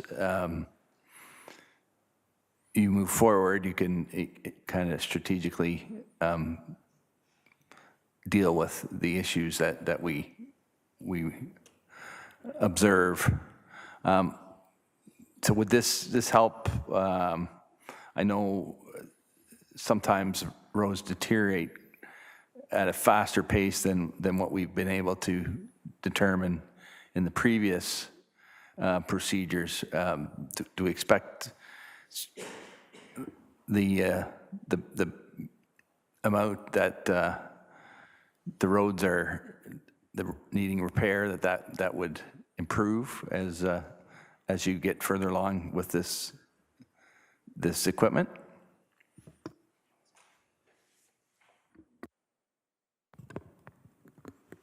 I'll jump into that one. And through you, Deputy Mayor, we're really excited about this technology because it will allow us to look at our roads and have a better idea of the condition of the roads in the year. So what that means for us and for planning is that we can make better decisions with real-time data about the current conditions of the road. So when we sit down as a team, we can talk about, you know, should this road be in this year, or should, you know, we be switching roads out? It means that we're able to make better real-time decisions. Now we can choose those roads, but we could still be limited by budget or the amount of staff time and resources we have to complete, you know, a number of projects. Thank you, Ms. Pullman. Just one more. Okay. Yeah, and thank you for that comment. That was where I hope to end up on the expectation front. As we know, the roads are very expensive to upkeep with the amount of roads we have in Innisfil. So, you know, it will ultimately come down to money. But if we are using those funds we have currently more efficiently, I'm happy to see this new equipment be implemented. Thank you, Councillor Waters. Thank you. I think this is awesome, you know, way to go. I have two questions. One is, when we did it every 5 years, did we have to contract this out to a specific company? And now we're internalizing that collection of data and analysis? And so it potentially saves money over the long term? So Deputy Mayor, I'll probably start that and then turn it back over to Stephen and Nicole. The roads needs study is a contract out to a consultant who does the analysis of all of the town roads and makes the recommendations based on that analysis and looking at the pavement conditions on what roads should be prioritized at what point in time. In terms of the Rover project, I'll maybe let Stephen speak to how often that would then be. Through you, Deputy Mayor, to the councillor, this will allow us to be done every year through this process. So we're using it creates a digital twin model of our network that highlights where all our distresses are. And then we'll be able to use that data, like Director Boland said, was talking about, collaborating with the capital engineering team to utilize that information to bring forward stuff.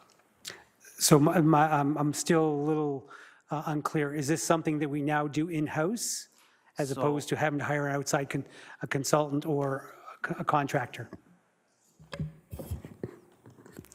Through you, Deputy Mayor, to Councillor Waters. So yes, this will be the first year that we're going to try and do this analysis in-house using this technology to give us that real-time information. If it performs as we expect it to, the idea we could stop doing the 5-year program and it would be replaced by this ability to look annually for the more real-time data. I think that's awesome. Great idea. Thank you. Councillor Zanella. Thank you. Through you, Deputy Mayor. I think this is a great idea. The 5-year road plan hasn't always worked so great, and especially in a year like we've had, like this year, where roads have really, really taken a toll. I think this is a much more viable idea. Thank you. Thank you. Any other thoughts while the topic is open? Okay, such being the case, I'm going to call the vote. All those in favor? Carried. Thank you very much. Now we move to our RISE recommendation. Right. I need a mover and a seconder that the committee rise and return back into formal council session. Councillor Constantine, seconded by Councillor Drudge. All those in favor? Carried. Thank you. And consideration to adopt the recommendations from Committee of the Whole. I need a mover and a seconder for that, please. Councillor Richardson, Councillor Ices, all those in favor? Thank you. And on no notice of motion, this is good. And announcements. Okay, we will go through the announcements. Councillor Ices, you're up first. Thank you, Deputy. Coming March 19th, the Silver Club is having St. Patrick's Day potluck social at the YMCA at 12:30. Also, a bit of an update from the Innisfil Food Bank. In the year of 2025, the food bank gave out over $300,000 worth of food to our residents. So please continue to give if you can. Thank you. Councillor Constantine? Nothing. Councillor Richardson? On February 28th, I attended the Radiant Roots event that was at the Lakeshore branch of the library. It was a great turnout. It was the biggest one yet, and I can't wait to see what they've got in store for next year. Then later that day, I also attended the first annual Coldest Night of the year. It was a huge success. They raised over $20,000. Thank you to Holly, Candace, and Linda for joining the Ward 3 Winter Warriors team. The Paralympic Winter Games are being streamed at the library. Tomorrow at 1:30 is wheelchair curling. Friday at 2 o'clock is the para hockey semifinals. And then Saturday at 10 is the wheelchair curling, the gold medal game. Just a reminder too that next week is March break, so watch out for kids. Hopefully maybe they'll be out on bikes and scooters if the weather will agree with them. Also a reminder of the Help Us Build the Future campaign to buy a shelf at the library as part of their renovations. Every Tuesday and Wednesday until the end of April, there's a community volunteer income tax program from 4:30 to 7:30 that helps our seniors with simple tax forms. Friday, March the 13th is a song circle. It's a lot of fun. And there's also a lot of really great programs, drop-in programs happening at the Lakeshore branch next week for March break. And lastly, I attended the Rotary meeting this morning to hear about an exciting announcement that they have donated $4,400 to support our local teen nights, which I just love. Thank you very much to the Rotary for doing that. Ward 4. Thank you, Deputy Mayor. First of all, before I get on to announcements, I just want to acknowledge staff, the work that they did with the recent melting and flooding. Last week, I I pointed out the ongoing issue at a tall tree in Buchanan and Cristo Beach. I've been down there every day for the past 3 days watching what's happening, and those massive pumpers have been doing a good job. It's even though we had a quick thaw and melt and rain last night, which woke me up at 2:30 in the morning. I went down there this morning, and I've seen worse. So it was I just thought it was important to acknowledge the good job that you've done in my ward anyways. I'm not too sure I want to speak to other ones because I haven't been down there, but I just want to acknowledge that good work. So just on terms of what's happening in Ward 4, Saturday, March 14th, there's a dart tournament at the Innisfil Lions Club. Registration is at 10 a.m. and it's $10 to play. Thank you. Ward 5. Thank you. I would just like to, I have nothing to promote for Ward 5 this week, but I would like to thank the county for painting the yellow line on Innisfil Beach Road from Yonge Street over to Highway 10 and through the construction area, because it's been very brutal driving through there with cars. You never know which lane you're in. So I was excited to see that. Thank you. Ward 6. We attended the Polar Bear Plunge for the RVH fundraiser, and they raised just over $14,000. On February 26th, Councillor Richardson and I attended the Municipalities Infrastructure Symposium. This was about planned infrastructure with our neighboring municipalities. And shout out to Jeremy Duca, who did a great job for Innisfil. This Saturday at the Legion, there's music bingo, $20 a ticket for $7 p.m. And Sunday, March 15th, the general meeting is for the nominations for the executive for the 26-28, and voting will take place at the May meeting. Also, the Rotary Train will be ripping around Sandy Cove April 10th and 11th because they missed their Christmas one. So they'll be doing their food drive those 2 nights as well, and we look forward to seeing them all. Ward 7. Thanks, Deputy Mayor. On March 14th at the Cookstown Library, you can go there between 10:30 and 11 to do sublimation bookmarks. Also at the Cookstown Library, March 17th, there's a St. Patrick's Day party drop-in from 1:30 to 3 p.m. And then on March 17th, there's the Churchill United Church St. Patrick's Day dinner. I believe you need to purchase tickets, and I think you have till tomorrow to do it. So reach out to Churchill United Church if you wanted to go. Thank you very much. Mayor Dolan?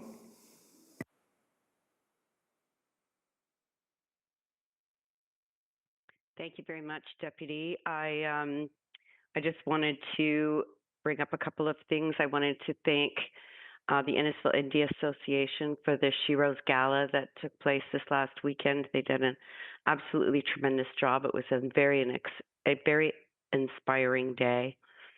I also was inspired by the children who joined the library for the short story contest and was so delighted to be there to hear excerpts from their stories and get a book signed by all of them so that I can keep that as a souvenir. This marks the 24th year of them doing this contest, and it showcases our wonderful creative youth. The invitations have gone out for the Mayor's Breakfast on April the 16th at Friday Harbor at the Lake Club. There's tickets on sale.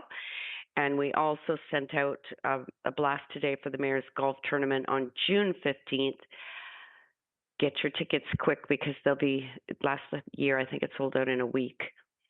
And I just wanted to thank the Deputy Mayor for attending on my behalf to the event at Stevenson Memorial Hospital for the groundbreaking. Good news for our neighbors. Hopefully we're next.